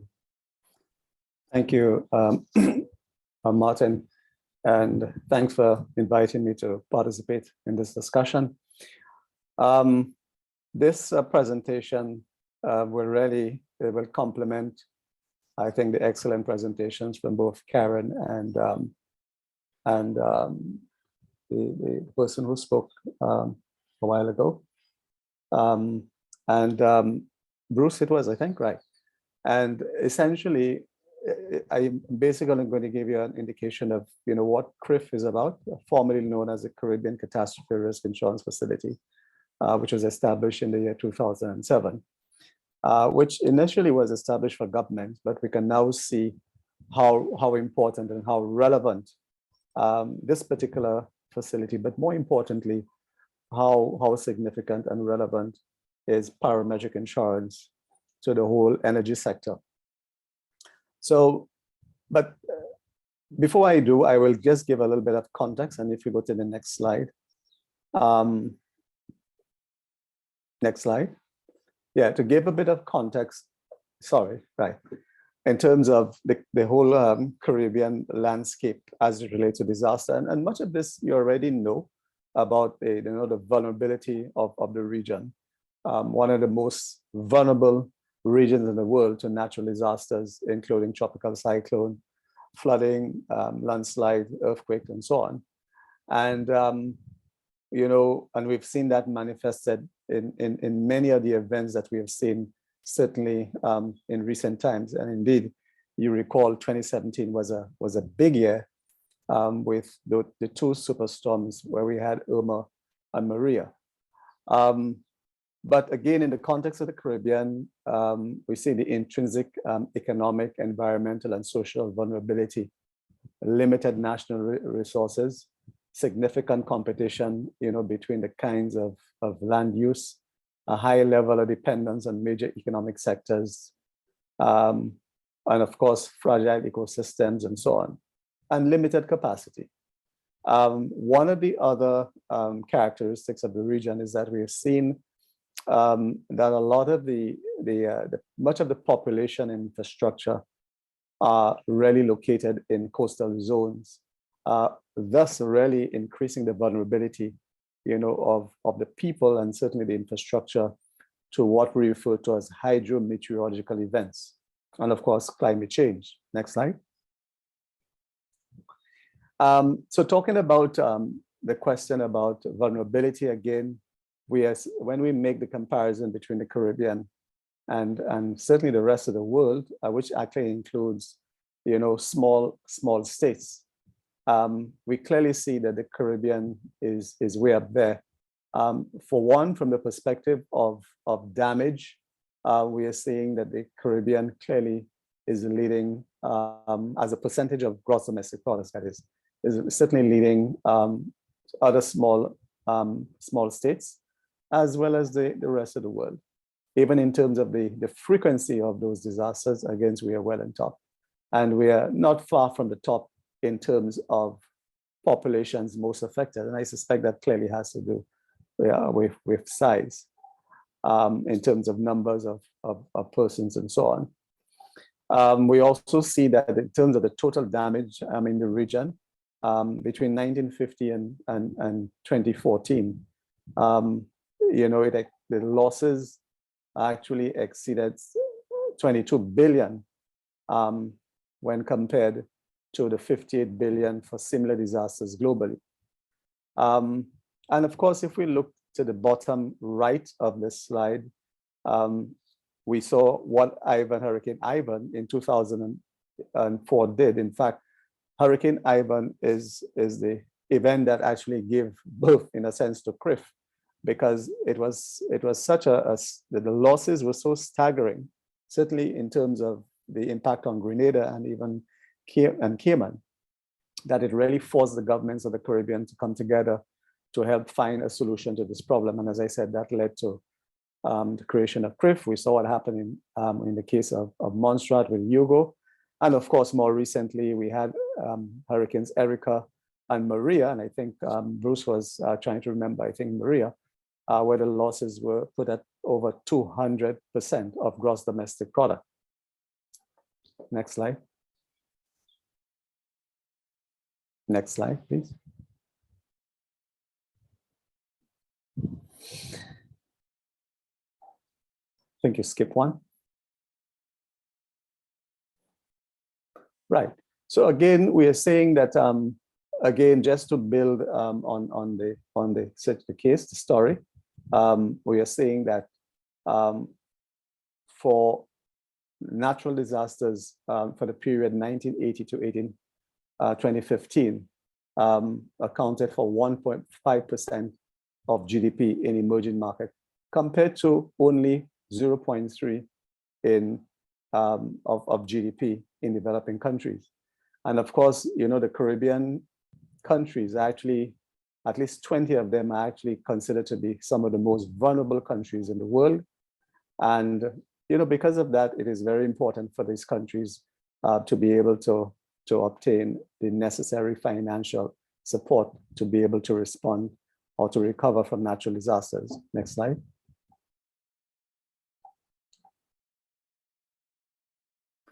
So again, if we just zoom in a little bit on Hurricane Maria and the impact on Dominica, just to put things in context. So Hurricane Maria devastated Dominica in 2017. And for that single country or event, the losses were put at roughly $1.3 billion in damage and losses, affecting 93% of the population, and so on. The damage to the country's housing stock was severely impacted, 15% totally destroyed, 75% partially damaged. And again, we are seeing the potential for insurance playing a part in helping the recovery process. Damage to critical infrastructure such as roads, bridges, water systems, electricity, and telecommunications was very evident. And of course, the impact on agriculture and tourism sector, which are considered to be vital for supporting food security, all of those were impacted. And we also saw that the losses to the ecosystem, which is so important, for livelihoods, for fisheries, for tourism, all of those were severely damaged. So we could see how one hurricane can severely impact a particular country in terms of the destruction, in terms of cost, and as I will illustrate earlier on, in terms of the fiscal situation of the country. Next slide. So in terms of, and again, you would have heard much of that coming out of COP26 in terms of insurance as a form of climate change adaptation. I think initially there was a lot of reluctance to recognize insurance in that space, but I think if there is one thing, and I think, notwithstanding some of the maybe some of the pessimism and so on, but I think one of the things that was very clear in this COP is the prominence given to disaster risk financing, including insurance to help combat climate risk. So climate risk has the potential to reduce catastrophe impacts on disasters, and certainly in helping the countries to recover quickly. Indeed, climate change is considered, as I indicated, to be a form of adaptation. What it really means is it helps countries increase the ability to recover from a natural disaster. And so insurance really plays a very important role in risk assessment. It can certainly help to identify risk and mapping, analyzing prioritizing and pricing risk. In fact, one of the things that we do in CRIF is that we do prepare a detailed country risk profile, to assist the countries in understanding their risk better and helping to make decisions as it relates to coverage and purchase of insurance. And at the national and the local level, insurance helps to create a space of certainty within which investments and planning, and of course, can be taken. Next slide. So CRIF, as I indicated, was established in 2007 as the world's first multi-country risk pool based on parametric insurance.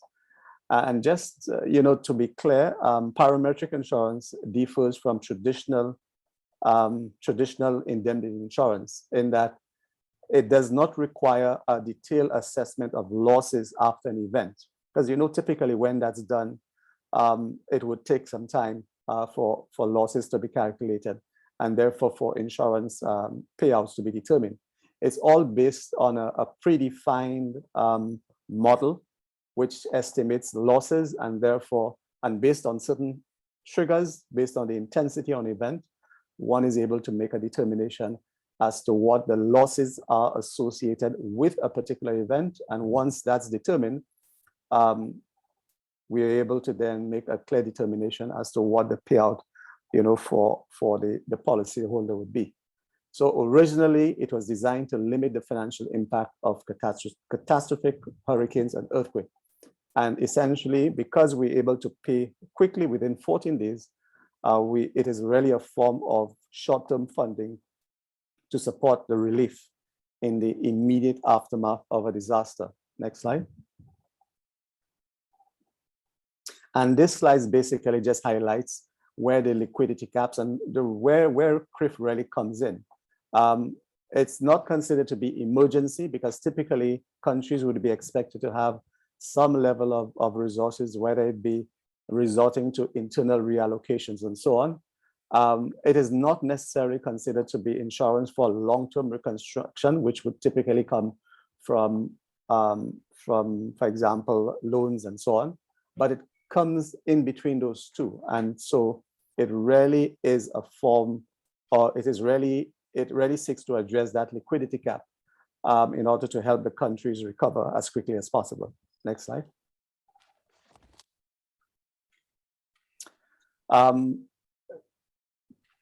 Basically, again, I have already mentioned some of those, but just to indicate that we now have 23 members. We started off with 16. And interestingly, the 23 members that we're referring to, it actually includes one electric utility company, and that happens to be Anglic. And again, I'll expand on that a little bit more. And if you move to the next slide, we could just deal with this. Right, so again, I've already indicated, what the difference between traditional indemnity insurance and parametric insurance.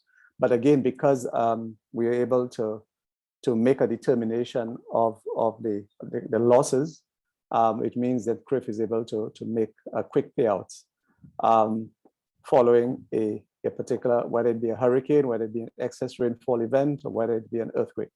And so it is really considered to be a cost-effective way to pre-finance the short-term liquidity needs, of the countries or even the electric utility companies. And we do have the ability, based on the insurance policy that we make available to our members, to make payouts of up to $150 million per peril per country. Next slide. So basically, this slide gives you an indication of our members. And as you can see to the right, the bottom right, we see Anglic, which is, as I said, the lone electric utility company. And of course, our membership really covers, I would say, a total of 50 million people, 17 million in the Caribbean, and of course, 33 million in Central America. Next slide. So, as I indicated earlier, we started off with earthquake and tropical cyclone, and we've been able to expand used to excess rainfall, a product called Coast for the fishery sector. But that one is really, it's an interesting one because this product recognizes the government as a policyholder, but the actual beneficiaries are actually the fisher folk. And our most recent product to be launched, and that was actually launched in the middle of the pandemic, which is the one for electric utilities. And this was really based on a collaboration that started off a few years ago with Carolec, where it was recognized that, and I think that point was made earlier on, that there's really very little disaster risk financing or insurance available for transmission and distribution assets. Yet still, T&D assets are some of the most vulnerable. I think Bruce already highlighted some of that, but I had the opportunity to see firsthand, the extent of the damage caused by Hurricane Dorian in 2019. in the Bahamas. You recall Abaco and Grand Bahama. And it was, I mean, pretty much all of the TND assets were, that is the poles, overlying hangs, well, all of that was actually destroyed. So where is the money coming to help the recovery? Clearly, this is an area that needs to be improved. And I am really pleased that CRIF is able to provide that solution. We started off this initiative in terms of helping to develop a model and so on a couple of years ago. And we were able to offer the product for the first time last year. Unfortunately, more utilities have not come on board as yet, partly because of the impact of the pandemic. And also, in a number of cases, they do require various types of approval. But we're hopeful that by next year, we'll be able to add to that pool. And of course, as you can see in the table at the bottom right, it gives an indication of how governments typically use payouts when it's received. And not surprisingly, most of it, 62%, is actually used for immediate post-disaster activities. Some even interestingly use it for long-term infrastructure like building, schools, and so on. Okay, can we move on to the next slide? We have also, we do have a very busy pipeline of projects. As you know, because parametric insurance is now considered to be very relevant, and CRIF has been very successful. You know, we've been able to build on that success by doing more. And I did indicate earlier on about the product called COAST for the fishery sector, but as we're also collaborating with an agency out of Germany called Munich Climate Insurance Initiative to develop what is called a livelihood protection policy, again, targeting individuals. Next slide. So essentially, CRIF is really about providing quick liquidity. And I just want to underscore that it was never designed or intended to cover the overwhelming costs of recovery. It is actually one instrument in the whole disaster risk financing, I guess, toolkit. It's supposed to complement other instruments. It's not intended to be a silver bullet. But the important thing and the most important value proposition for CRIF is that we're able to make the payouts quickly, allowing governments to provide quick support to the most vulnerable in the society. It also helps to reduce budget volatility. It's not a debt, unlike other forms of disaster risk financing, such as the contingent lines of credit. But that is not a criticism in any way. As I indicated, we have different types of disaster risk financing instruments, insurance being one of them. Also, CRIF offers diverse products for both a range of perils and economic sectors and industries, and we're looking to build on that. So in addition to what we have done for the electric utility sector, and of course, we'll be paying closer attention to the renewable energy sector, and I'll be very happy to have a further discussion with Bruce. We're also looking to collaborate with the Inter-American Development Bank on making a product available for the water sector, much like that we've done in the case of electric utilities. So it's a very interesting time and a very exciting time in the area of insurance. We know that there are inherent challenges, but we believe that with the advent of parametric insurance, we will certainly help go a long way in helping to close or to bridge that protection gap, which is still very evident in the Caribbean. I think that's it. Thank you very much. Well, Isaac, thank you very much for that. And that was very comprehensive. And, finally, we'd like to turn over some time to Mr. Randy Thompson to speak to us about Valhalla and island resiliency through angels and entrepreneurs. Welcome, Randy. How are you all? Good to be here. I'm actually impressed you have a title slide. That's good, because I don't know, I've got a good team if they sent you that. So I was actually just going to talk through some of my experiences in the Caribbean. And just For, I guess, context, I'm Canadian Angel of the Year twice. Valhalla has been involved in 30 countries around the world. And we actually spent a lot of time in the Caribbean. So Barbados, Puerto Rico, I know is more of the US as opposed to considered Caribbean, but we spent a ton of time in Puerto Rico, did some time as well in Jamaica. And we kind of have a really good handle on the area. But to be honest, a lot of the issues we see in the Caribbean actually are very similar to issues we see outside of kind of our thesis at Valhalla, which is that if you're not in Boston and Silicon Valley and New York, there's a different set of rules for everybody. You have to invest differently as an investor. You have to support companies differently as a government. And so part of our thesis has been to help investors specifically create returns for themselves by supporting local companies, and then help entrepreneurs understand what an investor needs in terms of return. And when we get the two sides of the equation, that actually goes to the title of the talk. If we think about resiliency and some of the things that have gone on in various parts of the world, one of the regions, as an example, that we worked in was Myanmar. And 4 years ago, when we were in Myanmar, it was seen as an up-and-coming economy in Southeast Asia, and a lot of political changes have happened there that have changed what goes on for both investors and entrepreneurs in that region. And we know that the Caribbean has gone through so much in the last 4 or 5 years, and specifically when again, working in Puerto Rico to have the two hurricanes and then through COVID. And yet I would contest that the companies that we have been the most excited about are the ones that we were working in with pre-COVID and pre-hurricanes.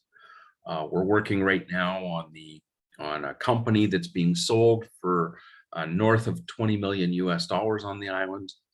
We did an exit for 2 female founders in 2019 for 12 million.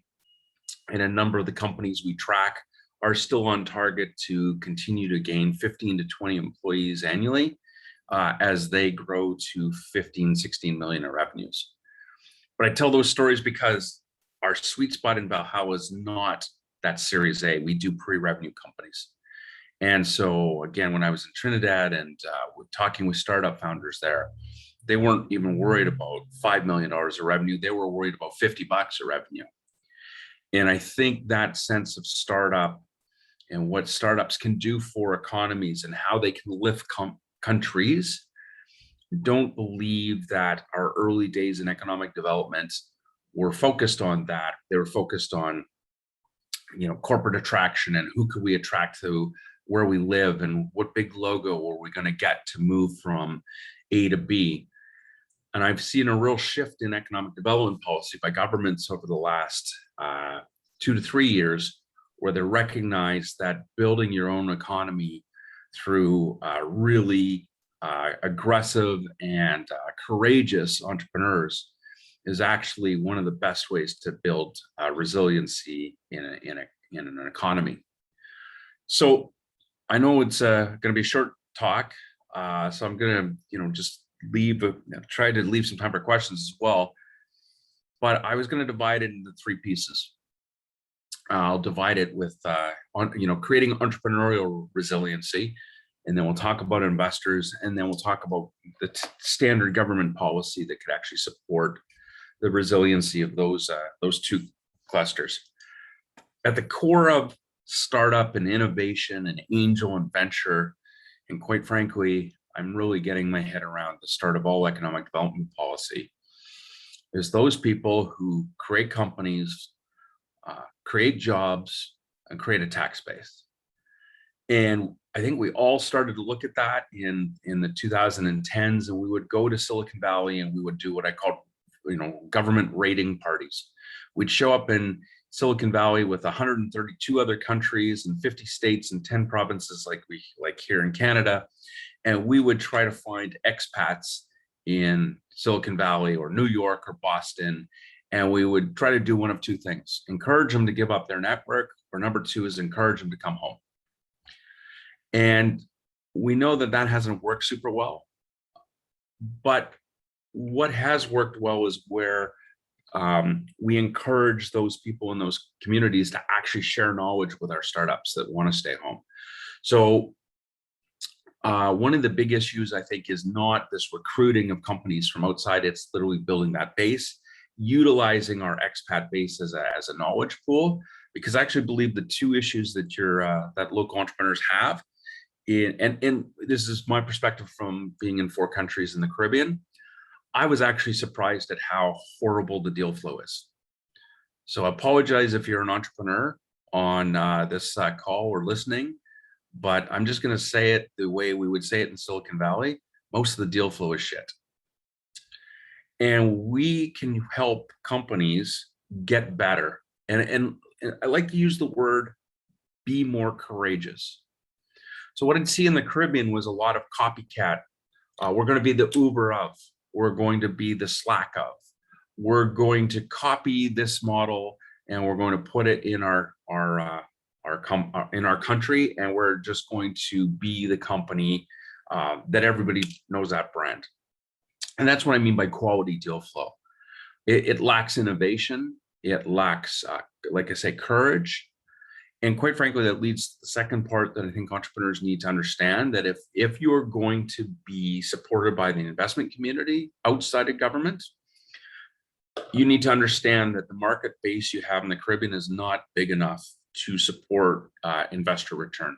You need to understand what's it going to be to start in Barbados, kick through the Caribbean region and sell into either Colombia, sell into the United States. Love to meet you. Love to have you come up to Canada.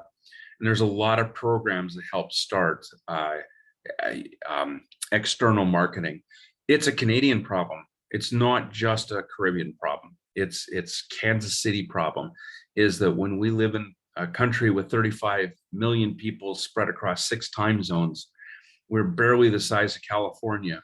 And if we want to sell anything in Canada, we have to be very aggressive about our landing strategy in the United States, our marketing strategy, working in a variety of cultures. And quite frankly, as a founder, spending a lot of time on an airplane.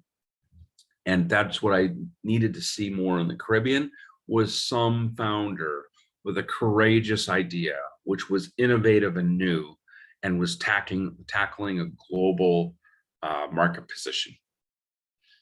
I believe a lot of the entrepreneurs didn't tackle the global because they were broke. And so, if we're looking at government strategy, supporting actual entrepreneurs that want to create a global, a global presence, that probably is somewhere that governments could help. And on the investor side, I found a lot of the investors who were willing to actually support entrepreneurs in the region. What I did see as well, though, was they weren't, again, courageous investors. And I have to admit, on this particular point, I can't blame them. That if you're an investor of a startup in Trinidad and you're willing to invest in that startup, but it looks like you're going to give them 100,000 and the return is going to be less than $1 million for the amount of risk you're taking on, it's probably not worth it. And so there was a lot of what I'll call conservative type deal structuring, looking like what we would do for real estate. We would actually do like a loan and a personal guarantee. It was very much banking. Appreciate the comment, by the way, Michael. So it is very much that sense of how can investors participate and get a return? Well, if an entrepreneur is going to show a very small opportunity with a small return, the investors are saying, great, we can do that, we'll do it. But I'm going to then structure that I get 8% yield. It becomes a banking play, a private banking play. And that was more what I saw in the Caribbean for structuring. And so just kind of coming to the end of it is, as a government, what do you do in an area where you're not Silicon Valley, but you think you want to be as like Silicon Valley? The natural one, of course, for governments is to lean on its tax credits. And, in Canada, as an example, we have tax credits for innovation, so that if you have your coders, those coders get a 35% tax credit from the government called the SRE&D program. We stole that from the Finns, I believe. But I will tell you, as an investor, what's been interesting is, again, we've invested in almost 300 startups. You know, it's a pretty decent track record, but it's interesting that most of our pre-revenue companies, the investors, they'll do a bridge financing, a venture debt note against the government's or against the company's tax credits. So we'll give the company money right up front. They borrow it from us like a Visa card rate, 2% a month.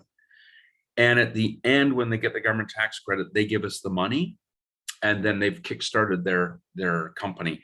It's great for the investors because by doing a Visa card rate, as I call it, 20, 21, 22% for the entrepreneur, we're able to give a 10, 11, 12% return yield. We pay it quarterly to tech investors. What's really cool is they get a modicum of security, but what they've done now is they've actually been introduced to the tech company super early on. And now they can create a relationship that becomes more courageous in the second round. So pre-seed, we use a venture debt against tax credits. Seed, we actually can do an angel deal using a convertible note or straight ahead angel money. You will have a hard time getting me to say the word safe without gagging on it. But I know that's the favorite tool of entrepreneurs right now. But that tax credit on the entrepreneur side has actually driven investors to participate. And then, of course, you see the other one, which is tax credits for investors. And the Caribbean's a no-brainer. Of course, there's so many different tax havens that's already a leg up for the investors. But we do see a lot of if you invest in a startup company, you get a 35% credit against that investment from the government. So we see those. So that's just, again, it's relatively short. We didn't have a ton of time, but I'm doing actually quite well. Obviously, I talk too fast. But it is, I really firmly believe that resiliency starts at home. It starts as planting a number of seeds that, we're better off growing our home seeds instead of bringing in somebody who's going to come in, create a lot of jobs, and then leave in 3 years once the incentive is gone. And we're seeing very large companies built from this. This is standard Michael Porter stuff from the early days about how to create, an innovation infrastructure. I literally believe that that's what creates resiliency, and that's what we've seen in Puerto Rico and some of the places in the Caribbean region. So I don't know if you want to do questions or you want to catch up some time. What's the best use of time from here? I think we're going to bring Martin back as well. Hello, Randy. Thank you. Hey, Anouk, how are you? I'm good. I scared her, everybody. I showed up 2 minutes before my I speaking. know. I've never done so much texting before in my life in any webinar. Yeah. And Martin's here too. So Martin, what I was thinking is like this whole session has given some, like, I've got a whole thing building in my head that's about RMI creating that capacity building locally.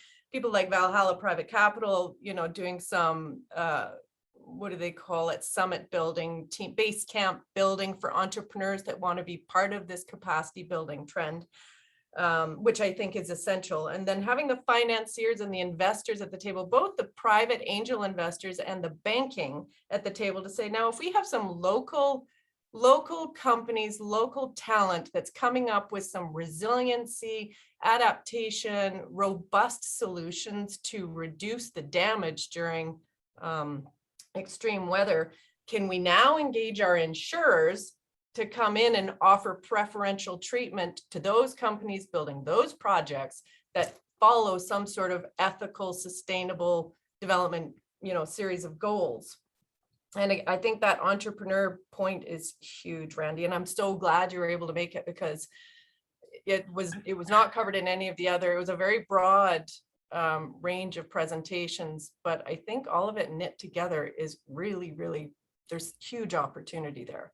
So Martin, I know you had a question, and before we go to Martin, I think a lot of direct messaging has been happening during the webinar. So if you've had some interesting comments, Michael, you keep privately messaging people. Oops, sorry, Michael, I called you out.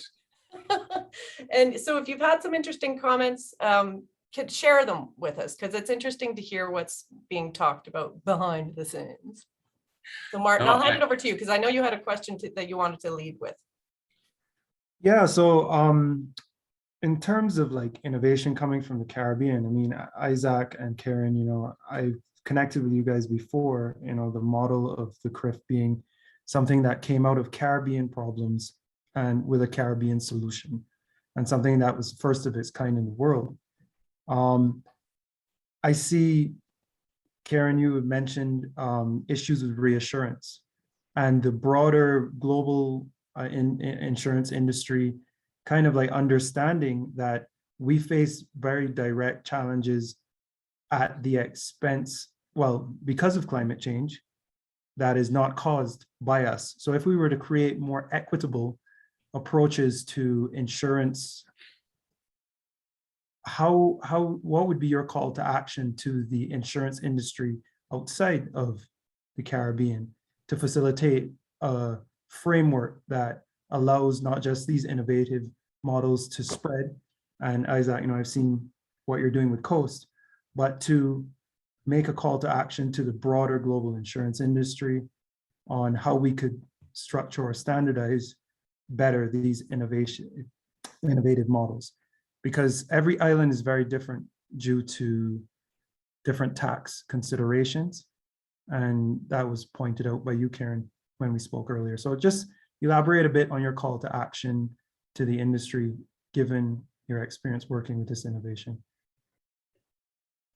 Well, from our perspective, with respect to insurances, and bear in mind that every piece of business written in the region is reinsured by someone elsewhere, whether it's in London, whether it's in, you know, in Germany, you know, we're using UK reinsurers side of the world.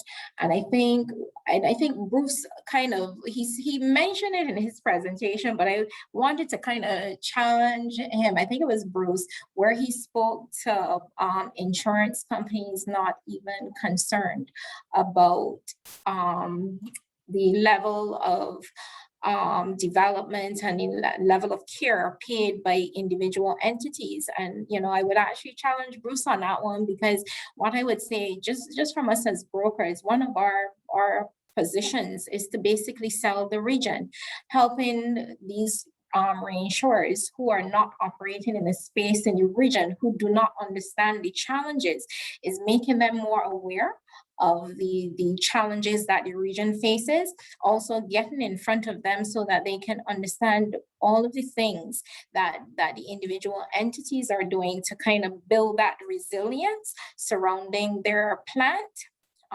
All the when I reference in terms of capital expenditures and stuff, that, you know, the region is investing in improvements and making their plant better, making it more resilient, building even when you look at like the solar PV systems, because we're so wind exposed, building to, you know, certain Cat 2, Cat 3 standards, or, you know, those are the things that for us, we highlight to insurers, because they don't understand. They just don't, you know, they're sitting somewhere on the other side of the world and underwriting. And without context, it makes it kind of a challenge for them to understand. Now, we know we can't change our geography. We can't. And we are in a cat zone, and that is one of the facts that we can't change. But with respect to our structures and how we're building, and like I said, I just love this whole concept of us, you know, building back better, bouncing forward, because at the end of the day, that is what we in the region are trying to do, because we have to protect our assets. we're suffering from the consequences of climate change and all of those things, but we have an obligation and a responsibility to ourselves.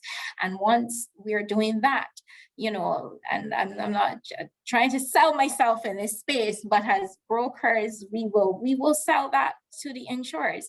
And that is one of the things that I also mentioned about paying attention as well to even risk surveys and risk reports, you know, because people will come, they will do their risk assessments, they will give an opinion on what that is.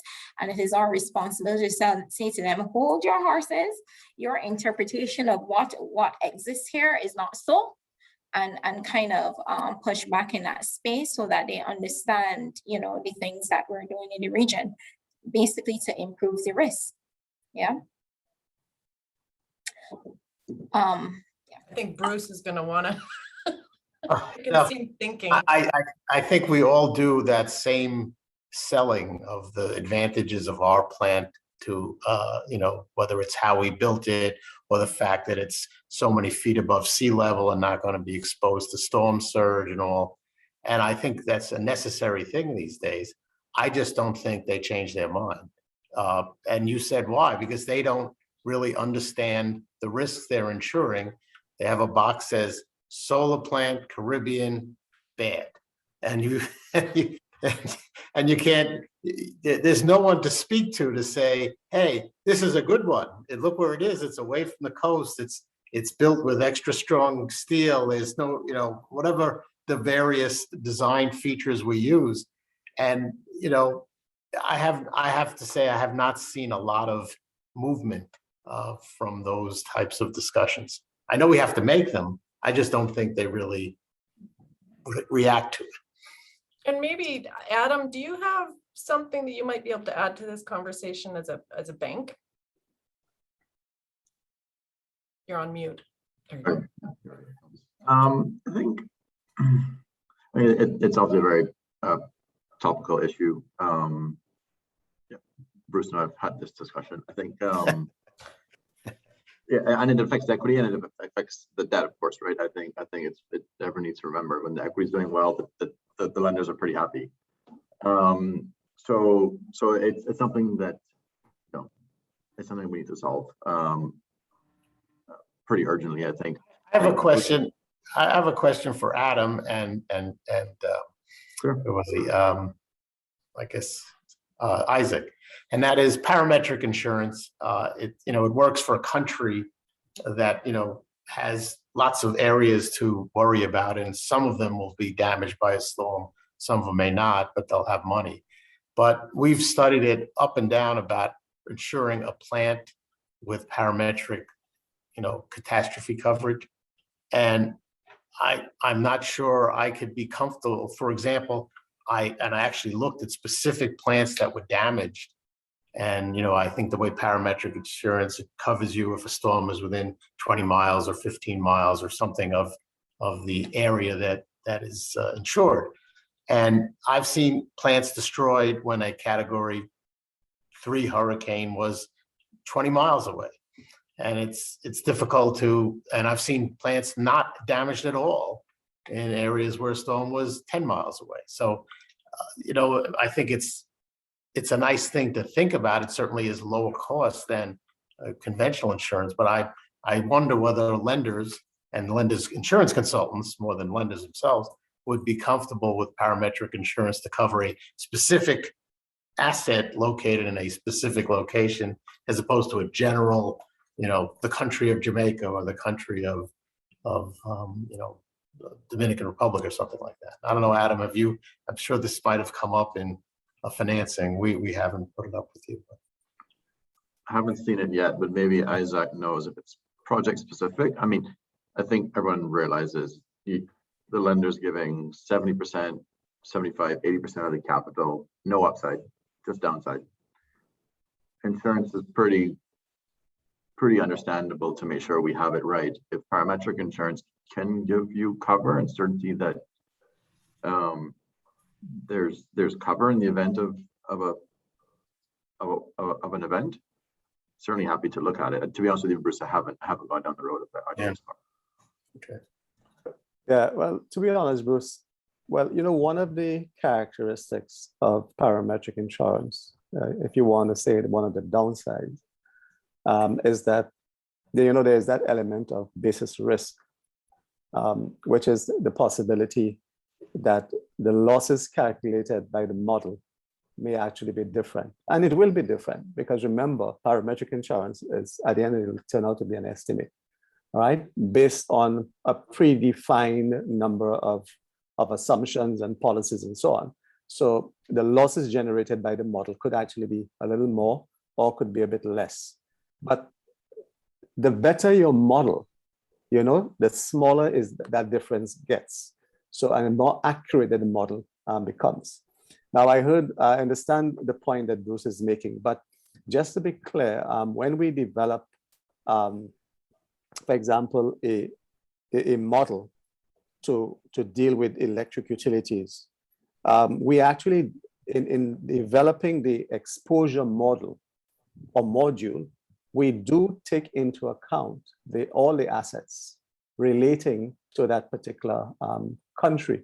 So just to give you an example, in the case of Anglec in Anguilla, we obviously had to do a determination of all the individual assets, all the transmission, distribution, and so on. It does not, that particular insurance does not address generation, but certainly T&D. So all the T&D, the lines, the poles, the overhanging generators, and so on, are actually put into that exposure model. So the chances of course, being able to get a payout once that that particular utility or country has been impacted by a tropical cyclone is actually quite significant. And that's why I said, we need to have a discussion. It's not just, I know some of these insurance companies or people who go in out there offering coverage do what they call a cat in a box. We don't do a cat in a box.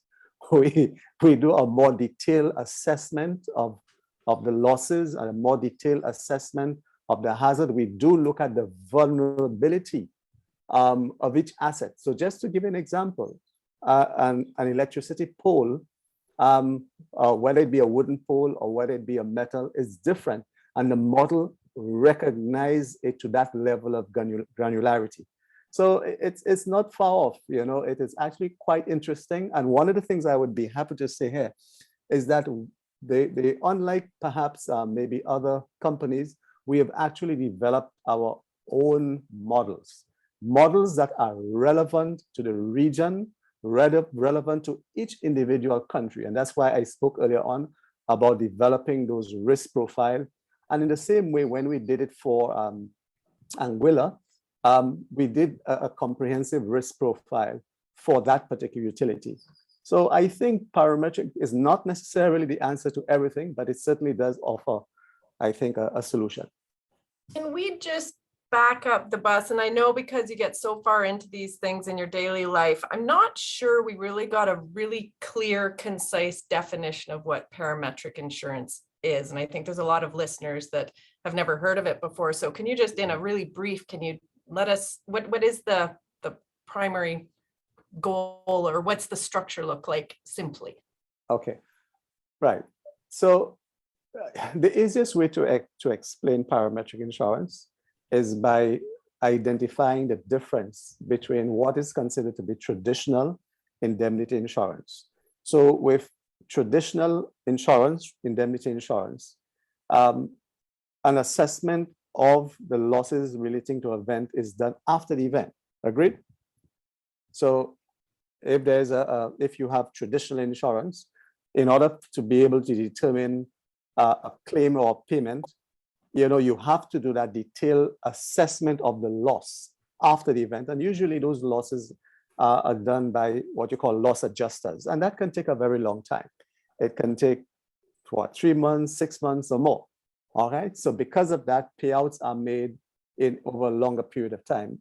What we try to do in CRIF with parametric insurance is to be able to pay quickly. So if you're going to make quickly, you can't, of course, depend on traditional insurance. It means that you have to have a model, what you call a catastrophe model, that takes into account a number of there are a number of components. There is the exposure module, which takes into account all the assets, or all the assets that are exposed. It takes into account the vulnerability and so on. So at the end of the day, you're able to develop a relationship between the losses generated by that model and of course the triggers, right? So if, for example, and just use an example in the case of tropical cyclone, the triggers that we would take into consideration is wind, all right? In the case of earthquake, it's ground shaking. And in the case of rainfall, it is the amount of rainfall activity. So based on the amount of rainfall activity, you're able to make a determination of the likely loss associated with that particular event.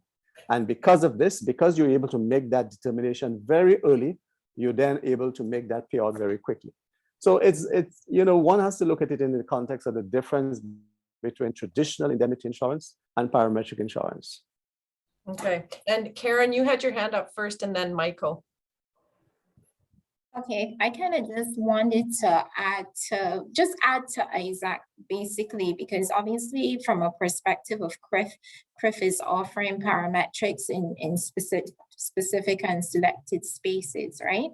On the general insurance side, and kind of just to reiterate what Isaac said, that parametrics, the intention is not necessarily at this point in time to replace traditional insurance, but it offers quick payouts without having to have loss adjusters involved, go through that long process.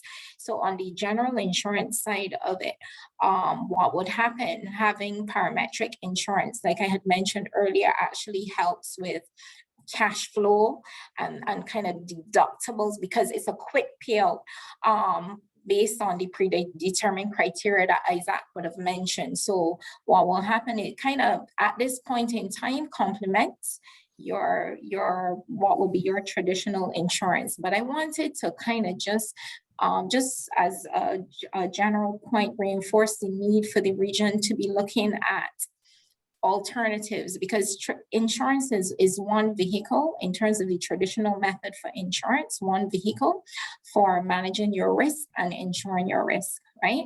And I would have mentioned a few options in terms of considerations, because sometimes we have to look at things a little differently, especially in an environment where right now the market is a hard market and insurance goes through cycles. So I just kind of wanted to kind of strengthen the position in terms of it being kind of complementary. Thank you. And sorry, I know Randy, we squeezed into Randy's day here, and before you have to dash out, was there anything else?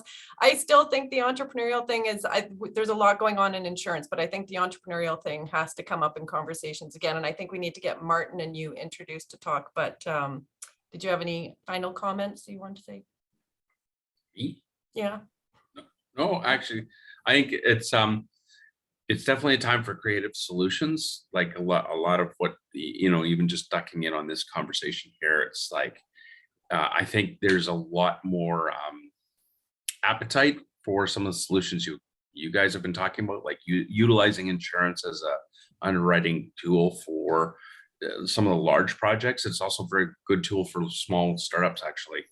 And I think that type of innovative financing is exactly what needs to happen in the region from our perspective too, is like private investors. It's things we can support. It's things we can actually say, you're doing that plus what we're doing. I feel I think it's a good 1-2 punch. That would be sort of my comment. Perfect. Well, thank you, Randy. And I'll go back over to Michael and we'll circle back to you, Randy, later. Later. Yeah. Bye, everybody. Thanks. Michael, you were going to say?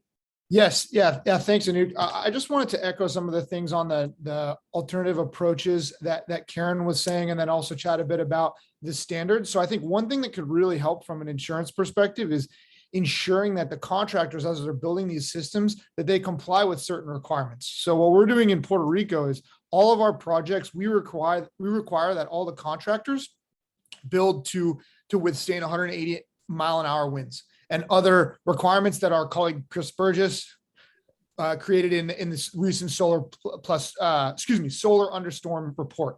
There was one that came out for practitioners and another for policymakers. So I think that if there's an agreed upon standard, it could be what Chris and colleagues did, it could be somebody else, but having a standard where folks know, okay, these systems are going to be built to withstand a certain event, I think that could really help from a risk perspective. So I definitely would +1 that comment from Karen. And then also thinking about the alternative approaches, we have to bear in mind that with blended finance, if we can de-risk the projects by lowering the amount of money that's outstanding on a loan for a financial institution, that can be really powerful. And it can be powerful for insurance, right? If it's de-risk on the banking side, the insurance company is also going to see that. So that's something where I think we need to think about how we can bring in folks that can provide capital, whether it's philanthropic organizations like the Rockefeller Foundation or government institutions to, it's not only opening access, but it's also de-risking, which has compounding benefits for insurance and for the financial sector. So I think that thinking about these kind of alternative methods where you can blend different types of capital to lower risk can be really powerful. Martin, did you have another question, or did any of the speakers have let me start with you, Martin. Well, I mean, there's definitely a lot of innovation coming out of the region. I mean, just this week, there was the Bridge Network, which had an initial raise of $36 million coming out of Barbados. And that's for a decentralized finance solution. So I just want to preface with, I mean, we're speaking along the lines of insurance and energy and disaster management, but there's a lot of like silos that occur in the industry right now. And resilience is a topic that spreads beyond just the industry. And last year, Karen said something along with another utility personnel around insurance that I thought was very fascinating, was that sometimes the tax structure in different Caribbean islands can limit or enhance the insurance options for resiliency planning. And so with that said, I think there is an opportunity for innovation with stronger discourse connecting the insurance industry with the electric industry and with the startup industry. So this is a great start. I wanted to kind of lean on Adam and, prefacing what Bruce and the others have said, Adam and Isaac and Karen, how do you think the finance industry and banking industry can better connect with the insurance industry to spark this type of innovation model? And is it through capacity building? Is it through more awareness? Is it through like concentrated, focused type of co-creation to spur this innovation? I'll pose that to Adam first, coming from the finance backing. Yeah, no, it's a fantastic question. We all want to see we want to see availability of insurance. We want to see, to sort of Bruce's point and to Karen's point, you want to see stability. And was one of the points I made in my presentation. You want to see stability of cash flows. You want to see predictable insurance, and insurance that if you claim on it disappears isn't really a great program. So you're right, there needs to be or costs that run away with you, aren't helpful in a project. So it's I don't know the answer to be blunt, but there needs to be something that either it's consolidation of projects. It's something needs to come up that you can control costs, but also guarantee. I use the word guarantee loosely, but have certainty that insurance will be there for a project even after a claim. If you can't get insurance after a claim, then you tell me I now need to write off my full amount of debt. Like that's a non-bankable position. That doesn't excite us. I don't know what the solutions are, but certainly we're happy to sit down to the table and make sure we're there with the equity. I think the equity has a role to play here too, to make sure everyone is comfortable with the risks and with the platform. And the risk can be risk sharing. The banks want to be risk free, but you need to understand the risk, right? You need to calculate it. Oh, I agree. I think we're at time. Yeah.